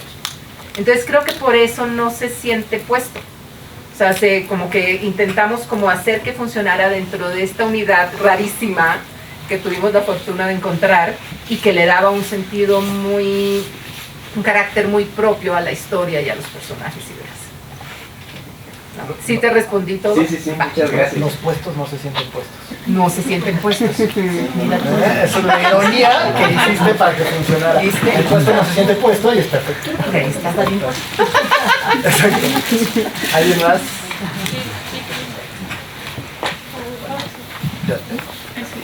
Hola, Sí se oye, ¿eh? ¿cuál es el proceso creativo o cómo describirían que es su proceso creativo después de que leen el guión, tanto como en el diseño de la producción como en fotografía? Bueno, es largo, no es lineal y no se acaba hasta que acabas el rodaje. Es decir, viene primero, en mi caso, toda una serie de conceptualizaciones bastante abstractas, ¿no? En la que puede entrar música, poesía, literatura, antes de empezar a tener referencias visuales. Bueno, también depende del director, ¿no? O sea, pero digamos como en la mayoría de los casos de mis proyectos es eso, ¿no? Como primero una serie de abstracciones con los directores, platicar de la vida, de dónde viene eso. O sea, eso para mí influye muchísimo. O sea, platicar de la vida con un director para mí es básico para entender la película que quiere hacer. Más allá, antes de otras películas, de otras referencias. Después viene todo este proceso en el que intervenimos todas las cabezas de departamento, que ya se tocó aquí, que son los scoutings creativos de si esto nos sirve, esto no nos sirve, esto podríamos transformarlo, esto ya casi es lo que necesitamos, ¿no? Como toda, digamos, esa parte de materialización en la que ya entran a la par, pues, referencias visuales de películas, de pinturas, de fotógrafos, pero en la que además empiezan a surgir muchísimas otras preguntas. O sea, siempre empiezan a surgir preguntas. O sea, como que para mí el proceso creativo es una serie inacabable, infinita de preguntas, ¿no? ¿Por qué se comporta así? ¿Qué busca el personaje? ¿Cuál es realmente el conflicto de estas, ¿no? O sea, de la película? ¿Qué queremos hacer sentir? ¿Cuál es la emoción por la que está transitado este personaje? ¿Cambia, no cambia? Y todo eso se empieza a traducir en cómo lo vemos a color, lo vemos blanco y negro, lo vemos con lentes angulares, lo vemos con lentes telefotos, lo vemos con cámara en mano, cámara fija, o sea, pero siempre son preguntas que para mí se van a responder con las cuestiones técnicas, pero las cuestiones técnicas vienen hasta el final. O sea, yo hago como una especie como de doble propuesta visual, o sea, como que la primera casi no la aterrizo, ¿no? En textos y así, y es básicamente la comparto con dirección y diseño de producción, que son como cosas sueltas, mood boards, collage, etcétera. Y ya casi que vamos a empezar a filmar, es cuando logro aterrizar todo en un texto como una especie de guía que realmente es para mí, ¿no? O sea, que realmente digamos como que es un resumen de todo lo que ya trabajé todo ese tiempo con el director, con diseño de producción respecto al color, los movimientos de cámara, la óptica, etcétera, y esa ya la puedo compartir, digamos, con los demás departamentos para que sepan qué estamos haciendo, ¿no? Por qué queremos hacer lo que estamos haciendo y cómo lo queremos hacer. Sin embargo, eso puede transformarse a medio rodaje, ¿no? O sea, no transformarse completamente, pero a veces yo llego con preguntas sin responderme al rodaje, esa es la realidad. O sea, hay veces que yo no acabo de vislumbrar cómo es realmente la atmósfera de ese lugar específico y la voy descubriendo a lo largo del rodaje y me parece, o sea, yo cada vez como que doy más espacio a eso, ¿no? Porque antes era como, no sé qué voy a hacer así, y ahora creo que vas como que hay como una inmersión más profunda en el universo una vez que estás en el rodaje, ¿no? O sea, una vez que estás en el rodaje es que es real, o sea, ya desayunas, comes, cenas, te bañas, te duermes, pensando en eso. Entonces ya va a ser naturalmente, va a ser mucho más fácil llegar a esas respuestas a las que no lograste llegar previamente, ¿no? Ok. Para mí el proceso creativo inicial tiene que ver mucho con la intuición, pero es porque es mi manera de acercarme a cualquier proyecto. O sea, yo parto de una intuición, como de un feeling, y de ahí comienzo como a concretar. Entonces, digamos que mi primer acercamiento, por eso siempre prefiero que no me digan nada antes y que me dejen llegar a ese mundo, porque si tengo como mucha información antes, llego de otra manera, ya llego desde un punto racional. Y digamos que mi manera de ver el mundo no es racional, o sea, no es tan racional. O sea, digamos, sí hay un mundo racional incluido, porque es inevitable, pero no parto de ahí. Parto como de una intuición, como de un feeling. Es más, la manera de acercarme a la paleta de color que voy a proponer viene permeada de ese feeling. O sea, como de esa sensación de cómo me imagino el espacio de tal personaje, cómo me imagino este mundo, cómo me imagino la luz, y sin querer, de repente ya hay una paleta de color. O sea, pero es mi manera, porque es mi manera de aprender el mundo. O sea, sí soy, no sé ser de otra forma. Entonces, es como mi manera de acercarme, pero me funciona. Igual hay otras personas que se acercan más desde un punto de vista más racional desde el principio y dice, voy a manejar esta paleta de color, estas texturas. Lo mío viene más desde una intuición del mundo que abarca todos los sentidos. Por eso hace un rato hablaba del olor. O sea, siento que tiene que ver como con el tacto. Entonces, al hablar del tacto, estoy hablando de texturas. Tiene que ver con la vista, como los colores, ¿no? Entonces, poco a poco me voy acercando a todo de esa manera. Y una cosa que sí hago es, en mis primeras charlas con dirección, siempre voy a preguntarle background de personajes, como de dónde vienen, que normalmente no está en el guión. O sea, muchas veces hay como ciertas pistas, pero hay todo un mundo que hay que verlo con dirección. Como decirle, bueno, este personaje en la actualidad es un contador, pero ¿qué le gusta? Aparte de ser contador, porque los personajes son complejos. Son tan complejos, le digo mucho a mis alumnos, que bueno, hay varios aquí, les digo, son tan complejos como ustedes. O sea, un personaje de ficción tendría que ser tan complejo como cualquier ser humano. O sea, nadie va en una sola dirección, porque entonces ahí tienes personajes planos, que no te crees los espacios, que no te crees lo que les está pasando, precisamente porque son superficiales. Entonces, no quiere decir que todo el mundo de ese personaje lo vayas a ver, pero sí vas viendo como pistas en cómo decoraste un espacio y en qué objetos escoges para cada persona. Entonces, viene, digamos que ese es como el siguiente paso en esa creación. Y luego, obviamente, naturalmente los espacios van surgiendo, cómo va a ir decorado cada espacio, porque tengo toda una información intuitiva de personajes que me lleva ahí naturalmente, y de repente hay cosas que sé que no puede tener ese personaje y ya digo, no va por ahí, nunca va a llegar a ese mundo, ¿no? Y así me acerco, y obviamente mucha discusión con dirección, con la dirección de foto, y entonces ahí comenzamos a hablar de algo que no se ha hablado hasta ahorita, que es el mundo de las luces prácticas, por ejemplo. Eso viene parte de mi propuesta, porque es como yo desde la decoración voy a iluminar los espacios, pero no es una lámpara por espacio, son 2, 3, 4, 5, y entonces luego viene una discusión creativa con fotografía en que justo, no sé, Claudia me dice, sí, está perfecto, esto funciona muy bien, o agreguemos esto, y bueno, y a los fotógrafos les alegra mucho cuando uno entrega un set y tienen fuentes de luz. Y no una lámpara por espacio, que es una locura, ¿no? Porque entonces tienen cómo narrar ellos desde la luz, ¿no? Entonces es importantísimo. Entonces también eso para mí es muy importante en el mundo creativo. Y en los últimos años, también inevitablemente, mis visualizaciones tienen que ver en una manera de ver al personaje. Entonces de repente, no sé, encuentro una imagen en que se ve a un personaje que digo, ese puede ser el personaje de la película a través de una ventana, y me estoy metiendo ya en el mundo de dirección y ya me estoy... Pero es inevitable, porque al final no son áreas aisladas, al final es todo un mundo que se está creando en conjunto. Y entonces esa comunión en que no hay un temor mío de meterme tantito en el espacio de Claudia o meterme tantito en el... Porque al final todo va en pro de la historia que se va a contar. O sea, no estoy invadiendo mundos, ni ellos me invaden si proponen algo de mi mundo de decoración, ¿no? Creo que ya me invadiste.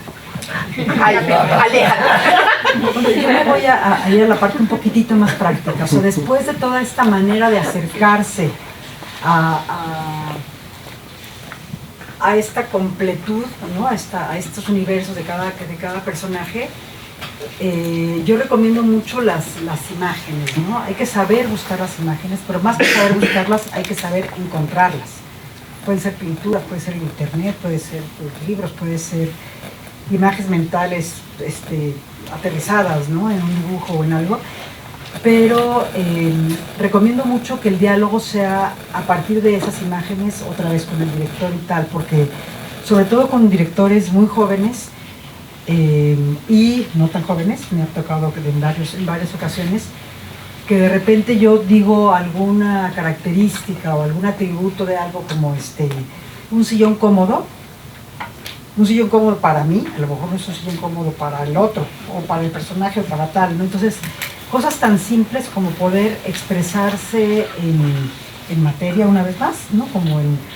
Como en poder ir acercándonos, como bien dice Diana, esas imágenes como el personaje en la ventana a través de algo, porque eso tiene toda una narrativa, entonces hay que aprender a ver las imágenes y hay que aprender a seleccionar muy bien cómo vamos a presentar, porque es un proceso largo, no es que llegue uno al día siguiente con una carpeta de arte para hacer la película, ¿no? Todo eso de lo que estamos hablando, a lo mejor llega uno al final. A mí me ha tocado que la carpeta final de arte es después del rodaje. Claro. completando. Ahora sí va la ¿no? carpeta. Ahora sí, ha sido bonito, yo ya lo había pensado, ¿no? Pero digamos que hay una serie de ideas que se tienen que poder plasmar. Entonces utilizan la manita, la computadora, el collage, lo que digan, para poder empezar a interactuar y a dialogar, porque de repente todos venimos de backgrounds distintos, a lo mejor tú decías que vienes de no sé dónde, que para ti el tianguis, que eso es lo que investigamos, ¿no? O sea, si nuestro personaje hace velas, pues te vas a aprender a hacer velas, o sea, es como una cosa natural, porque no nada más es la vela, no es el objeto, sino es el calor que hay ahí, las sensaciones, las humedades, el sudor, es todo lo que uno perciba de esos lugares, lo vas atrapando. Entonces, la curiosidad absoluta para poder atrapar a esos personajes desde el lado tangible, yo creo que es súper necesario. Tener las herramientas, que insisto, puede ser, como vieron en la primera laminita, era un dibujito más una foto, más un collage, más una paleta de colores, que son como cosas que vas juntando y que no necesariamente es el final, eso fue el inicio de un proceso de desarrollo, ¿no? Porque eso es lo que me pidieron para esa primera lámina. Y lo otro es aprender a dialogar bien y sin quedarse con dudas. Cuando uno dice surgen todas las preguntas, surgen preguntas para ti, por supuesto, en tu recorrido de investigación, y a veces son tan profundas que se meten en honduras, ¿no? Como decía Diana, te metes a leer poesía y de repente una frase te dice, claro, aquí está. Ahora esa frase, ¿cómo la traspaso? En su caso a atmósfera y a luz, y en nuestro caso a materia, color, a textura. Entonces, y estás con esa frase ahí o con esa... A veces no es una imagen, a veces es otra cosa que sabes que ahí lo tienes. Ahora hay que desmenuzarlo. Entonces hay que aprender a leer entre líneas, a encontrar la imagen precisa. De repente se llegan con carpetas de diseño de arte que digo, pero ¿qué quieres decir con todo esto? O sea, es un collage de chile, de mole y de dulce. O sea, hay momentos para todo, ¿no? El mood board sirve porque entonces esas son las sensaciones que tienes. Son sensaciones de distancia, de color, de atmósfera, de olores. Entonces, esto sirve para esto. Y luego hay un proceso que a mí me gusta mucho, que es el look and feel, cómo evoluciona tu película. Entonces empezamos de aquí, el arco dramático del personaje, los cambios que le devienen al personaje, que es como una pequeña carpeta que se parece a la carpeta de arte, pero todavía no tienes a veces ni a los personajes, ¿no? Pero entonces es como que es una persona que empieza de una manera y va derivando o le van pasando esta serie de circunstancias. Entonces son como pequeñas etapas que yo recomiendo que no se salten, sino que se atraviesen, se hagan de uno. Y hay muchas cosas que se quedan en nuestro tintero, pues que se quedan en nuestra computadora. Digo, los archivos que hacemos en arte, o sea, te ocupan toda la computadora para una película, porque entonces tiene uno una serie de imágenes que no necesariamente son para presentar. ¿Por qué? Porque de aquí te gusta la esquinita de allá, la luz que entra en la ventana, de este lado el tipo de cortina y del otro lado el zapato del señor, ¿no? Y todo ese conjunto lo tiene uno en la cabeza y entonces tienes tus propias carpetas Y luego esto a veces lo resuelves en collage y a veces logras. Entonces, cuando busquen en internet, que ustedes ya son en internet, a mí todavía me toca buscar muchos libros porque me gustan, ¿no? Y porque ya los vi, tampoco desaprovechen las idas a museos, por supuesto que ver cine y ver teatro y estas cosas, porque son referencias que uno tiene que estar permanentemente alimentándose de imágenes, porque en algún lugar viste y empezar a hacer conciencia de tu archivo mental, ¿no? Porque si sabes que lo viste por ahí y entonces te está detonando algo y te está llamando ese recuerdo, lo sabes encontrar, ¿no? Lo sabes encontrar como una sensación, por ejemplo. ¿Cómo encuentras una sensación si le picas al internet y te sale Pinterest? Pues no te sirve de nada, no llegas a nada, llegas a una decoración estética y tal. Entonces esta otra cosa es ponerle otra vez nombre, apellido y atributo a tu búsqueda, ¿no? Digo, pensando en esta cosa. Entonces, no todo es para mostrarse y no todo es para... O sea, no se trata de que digan, ay, mira, trabajé mucho, me gusta todo esto, no tiene sentido. Es llegar a la precisión de esta película, que es con la que se puede dialogar con foto y con dirección, ¿no? Es esto lo que quiero atrapar. Y pues eso. Tenemos tiempo para una pregunta más. Mi inquietud es para el moderador. Una vez que estuviste en el extranjero y que te deconstruiste, que te naciste, que viste, al momento de llegar a México, ¿cómo es tu proceso, origami de volverte a encontrar, de nacer aquí, cuando llegas a un país que, muy a diferencia del extranjero, está lleno de surrealismo? ¿Cómo explotas? Esa es una inquietud. Y otra inquietud que también me parece esencial, pero antes de marcar mi inquietud, mi gratitud a ustedes y a la escuela. Cuando tienes tanto tiempo mirando libros, poesía, y conviertes cada imagen como una esencia de algo que no existe y lo llevas a la pantalla y se convierte en algo de realidad, ¿hay alguna magia donde tú o alguno de ustedes se mimetiza y dice, este personaje, este momento, ahora es parte de mí? Y ahora lo hago, tengo tanta riqueza visual, tengo tanta experiencia, tanto en lo individual como en el alma colectiva que hace el cine, y ahora es parte de mí todo ello. Me gustaría como conocer esas dos respuestas breves pero esenciales para mí, porque creo que eso es el cine, es compartir la esencia en la multiplicidad en una unidad cinematográfica. Gracias.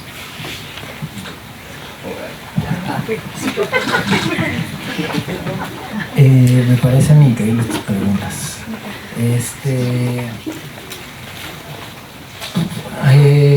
A ver si puedo contestarla. No. Mira, a mí lo que definitivamente me pasó, ahorita como que de repente dije, ¿cómo sabes que estuve en lectura? Pero ya me acordé que dijo.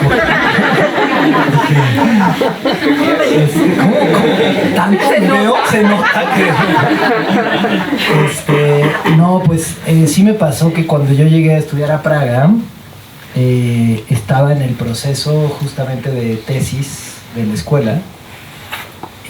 Influenció profundamente todo lo que estaba viviendo allá en la película que quería hacer. Y hablo sobre todo a nivel de todos niveles, pero estéticamente, pues estuve viendo muchísimo cine centroeuropeo, mucho Svankmajer, mucho, ¿no? Como mucho cine checo, mucho de nueva ola checa, mucho surrealismo de allá. Y la misma cultura y estética del país, por supuesto que yo diría que me arrojó mucha más libertad en muchos sentidos de lo que tenía acá. O sea, si algo yo agradezco de haberme ido a estudiar un rato a otro país es haberme enseñado que otros cines eran posibles. Porque de repente, eso, como que en la escuela y en la industria, como que de repente te empiezas a estandarizar y a creer que el cine solamente puede ser de una manera. Y el estar ahí, de repente yo tenía, bueno, mis alumnos que están por ahí lo saben, pero mi gusto por el cine experimental, pero yo en la escuela nunca vi cine experimental. Aquí nunca nadie me puso cine experimental. Y de repente ahora doy clases de cine experimental. Porque es algo que me apasionó profundamente y que dije, ¿cómo puede suceder esto? eso por supuesto influencia directamente aunque era un cortometraje narrativo, pues tomaba muchísimas libertades de la aproximación estética y del lenguaje y de la forma en la que yo quería narrar esto. Y es cierto que cuando regreso al país hay hay un choque de alguna manera, ¿no? Como de regresar a este universo, pero lo que yo pienso es que más que tener que regresar, te va a sonar un poco raro, pero como que nunca eres el mismo, ¿no? O sea, como que ya tuviste esta experiencia y supongo que esto lo pueden compartir mis colegas aquí, pero que en realidad, pues una vez que tú pasas por un proceso de una película o ¿no? Como te transforma, ya eres otra persona, ¿no? Y entonces te llevas eso nuevo a lo siguiente, ya sea que vuelves al país o a la siguiente película, y ya lo abordas desde ese lugar. Entonces como que solamente nutre esa parte, y entonces yo regresé a lo que tenía en México, pero ya con unos ojos de alguien que vivió fuera y que lo vio distinto, y entonces solamente se amplía el bagaje y la perspectiva de todo lo que puedes proponer. Yo siempre invitaría a que lo más que se puedan ustedes abrir, conocer, ver, ir a museos, leer poesía, viajar, platicar con las personas, todo esto va nutriendo una perspectiva que no es que va a anular tu vida anterior, sino solamente la va a enriquecer, va a cambiar. Entonces un poco para mí fue eso, como regresar acá, pero regresar cambiado, y más bien juntar las realidades y las estéticas y las culturas y tratar de eso materializarlo en el cine que quería hacer, ¿no?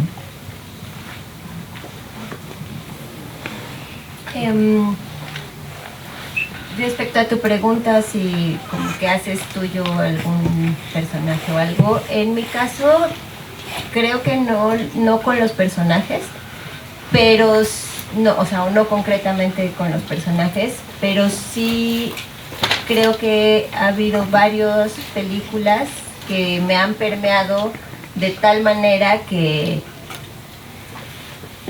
he construido, es que es difícil, o sea, es complicado, pero mira, es más bien como que tú pones tanto en una película de lo que eres, o sea, no hay manera que tú hagas una obra artística sin poner tu humanidad ahí, o sea, es imposible, para mí es parte como de la concepción de lo que es el arte, ¿no?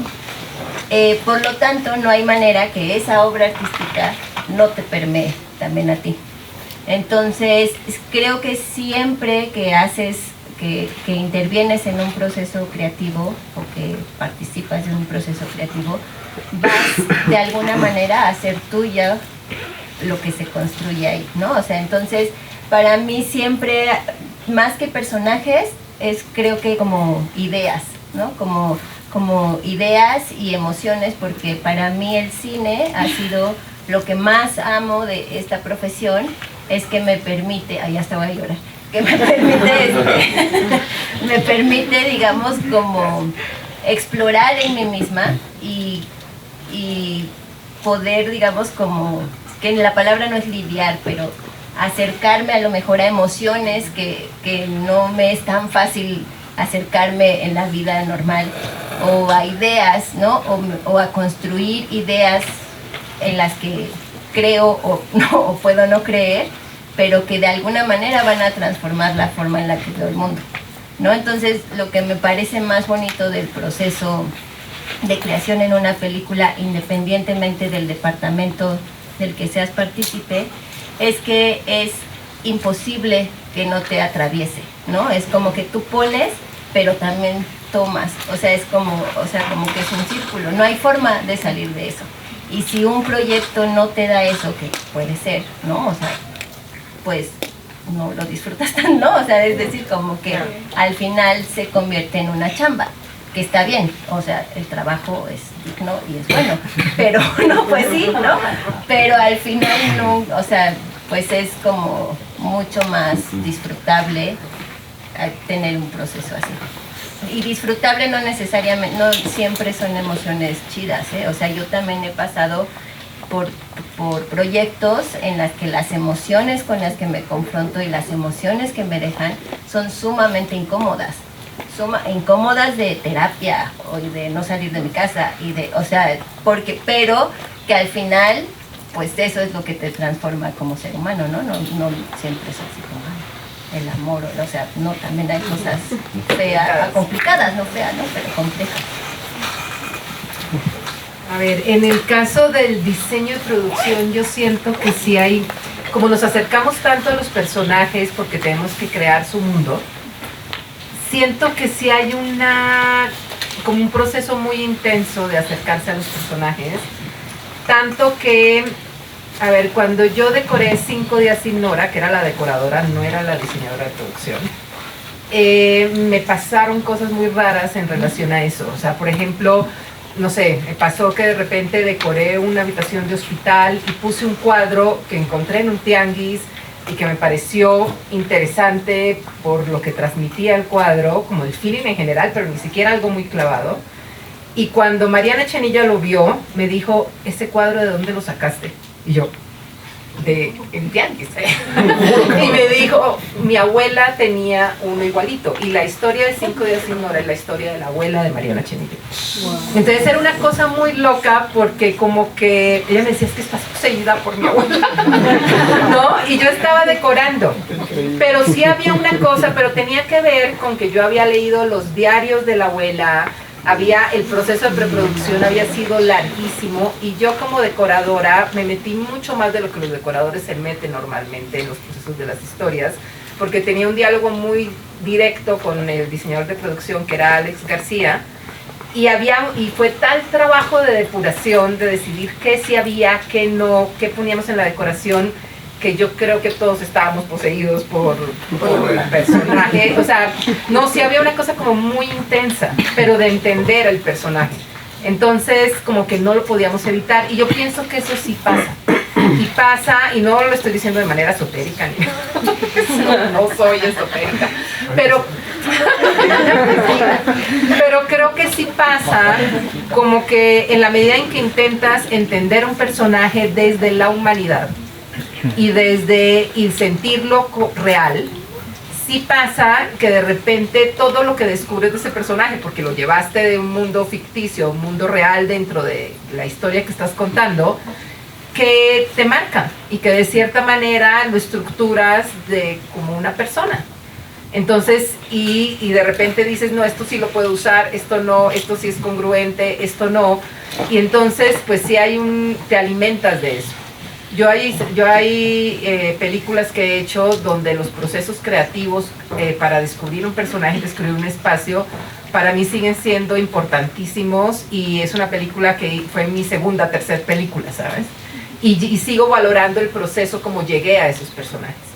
Y valoro mucho más de repente las óperas primas por eso, porque siento que las óperas primas tienen un cariño para llegar a los personajes y llegar a las historias que se pierde, no debería pasar, pero siento que se pierde luego ya cuando haces muchas películas y lo vuelves como más mecánico.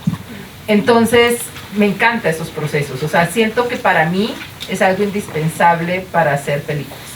Si no existiera esa parte emotiva y esa sensibilidad, creo que no me latería tanto.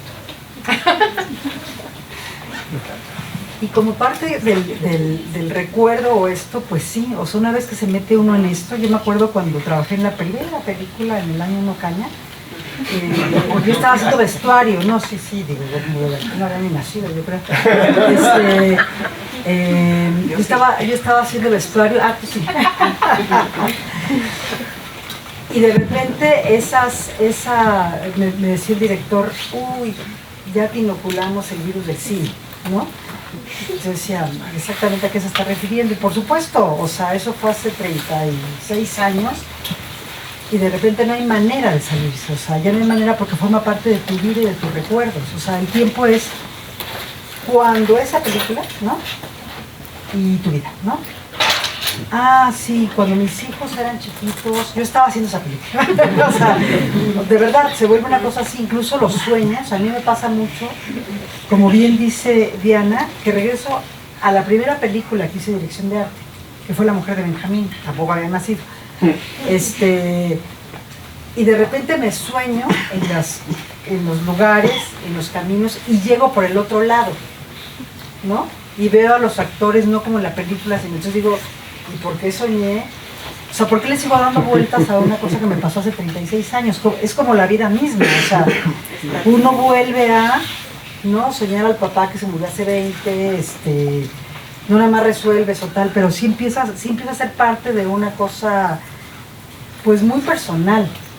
A veces yo hasta creo que de repente los recuerdos se confunden en esos procesos, como decía Diana, que de pronto fueron dolorosos para uno, y de repente no necesita uno ni terapia, o al contrario, necesita salir a la terapia directamente, porque entonces entraste unas honduras que dices, ¿y ahora cómo salgo? ¿y ahora cómo salgo de aquí? O al revés, o sea, entras ahí y de pronto, ¿no? Y hablando otra vez un poquito del realismo y estas cosas, de pronto, y me acuerdo mucho de un scouting que justo Nacho quería una iglesia, y no había iglesias cercanas, y no había posibilidades, y no había, y yo lo soñé. Y soñé nada que ver con iglesia, soñé un pozo y la gente, no sé, que soñé una cosa muy rara, pero en ese sueño me di cuenta que era lo que él necesitaba era el culto. Entonces yo le dije, claro, lo que yo soñé era una ruina y un pozo, una cosa muy extraña. Y al día siguiente amanecí con la claridad y lo primero que le digo al director es, tú lo que necesitas es el culto. Esa ruina que tenemos enfrente nos sirve, porque entonces yo te pongo aquí una virgen o lo que necesitaré, y era un trayecto, y fue preciso. Entonces, cómo se mezcló una petición concreta como de una iglesia, a un sueño de un pozo, a una claridad de un culto, y a resolver en pantalla un algo que si lo cuentas, o si lo dices, o si llegas con un diseño, pues te van a decir qué te pasa, ¿no? Pero cuando sucede, se vuelve parte de ti, es una cosa rara, o sea, descubres cosas para el cine, pero descubres cosas y se mezclan con sus propios recuerdos, ¿no? Se mezclan así.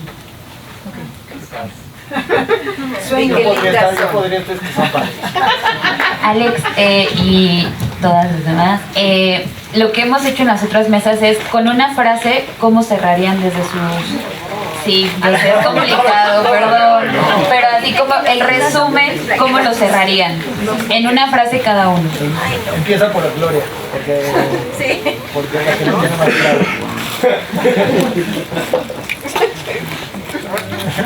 Pues parafraseando, o sea, yo creo que a veces sí es más bonito que la vida. De pronto en la vida tienes ¿no? Sobre todo cuando entras a ese proceso tan lleno, 30 años después lo vuelves a ver en pantalla y hay una sensación de intimidad con todo aquello y es tu película. O sea, de repente yo no me atrevía a decir muy joven, estoy en mí, pero estoy haciendo una película, yo, ¿no? Que dicen, no, yo nada más estoy haciendo dirección de arte, decorando, tal. No, es tu película, como tu hijo, como tu vida, ¿no? Se vuelve una cosa muy, muy personal. Entonces creo que, parafraseando, es, pues el cine sí a veces es más bonito que la vida. Ay, Dios. Vas.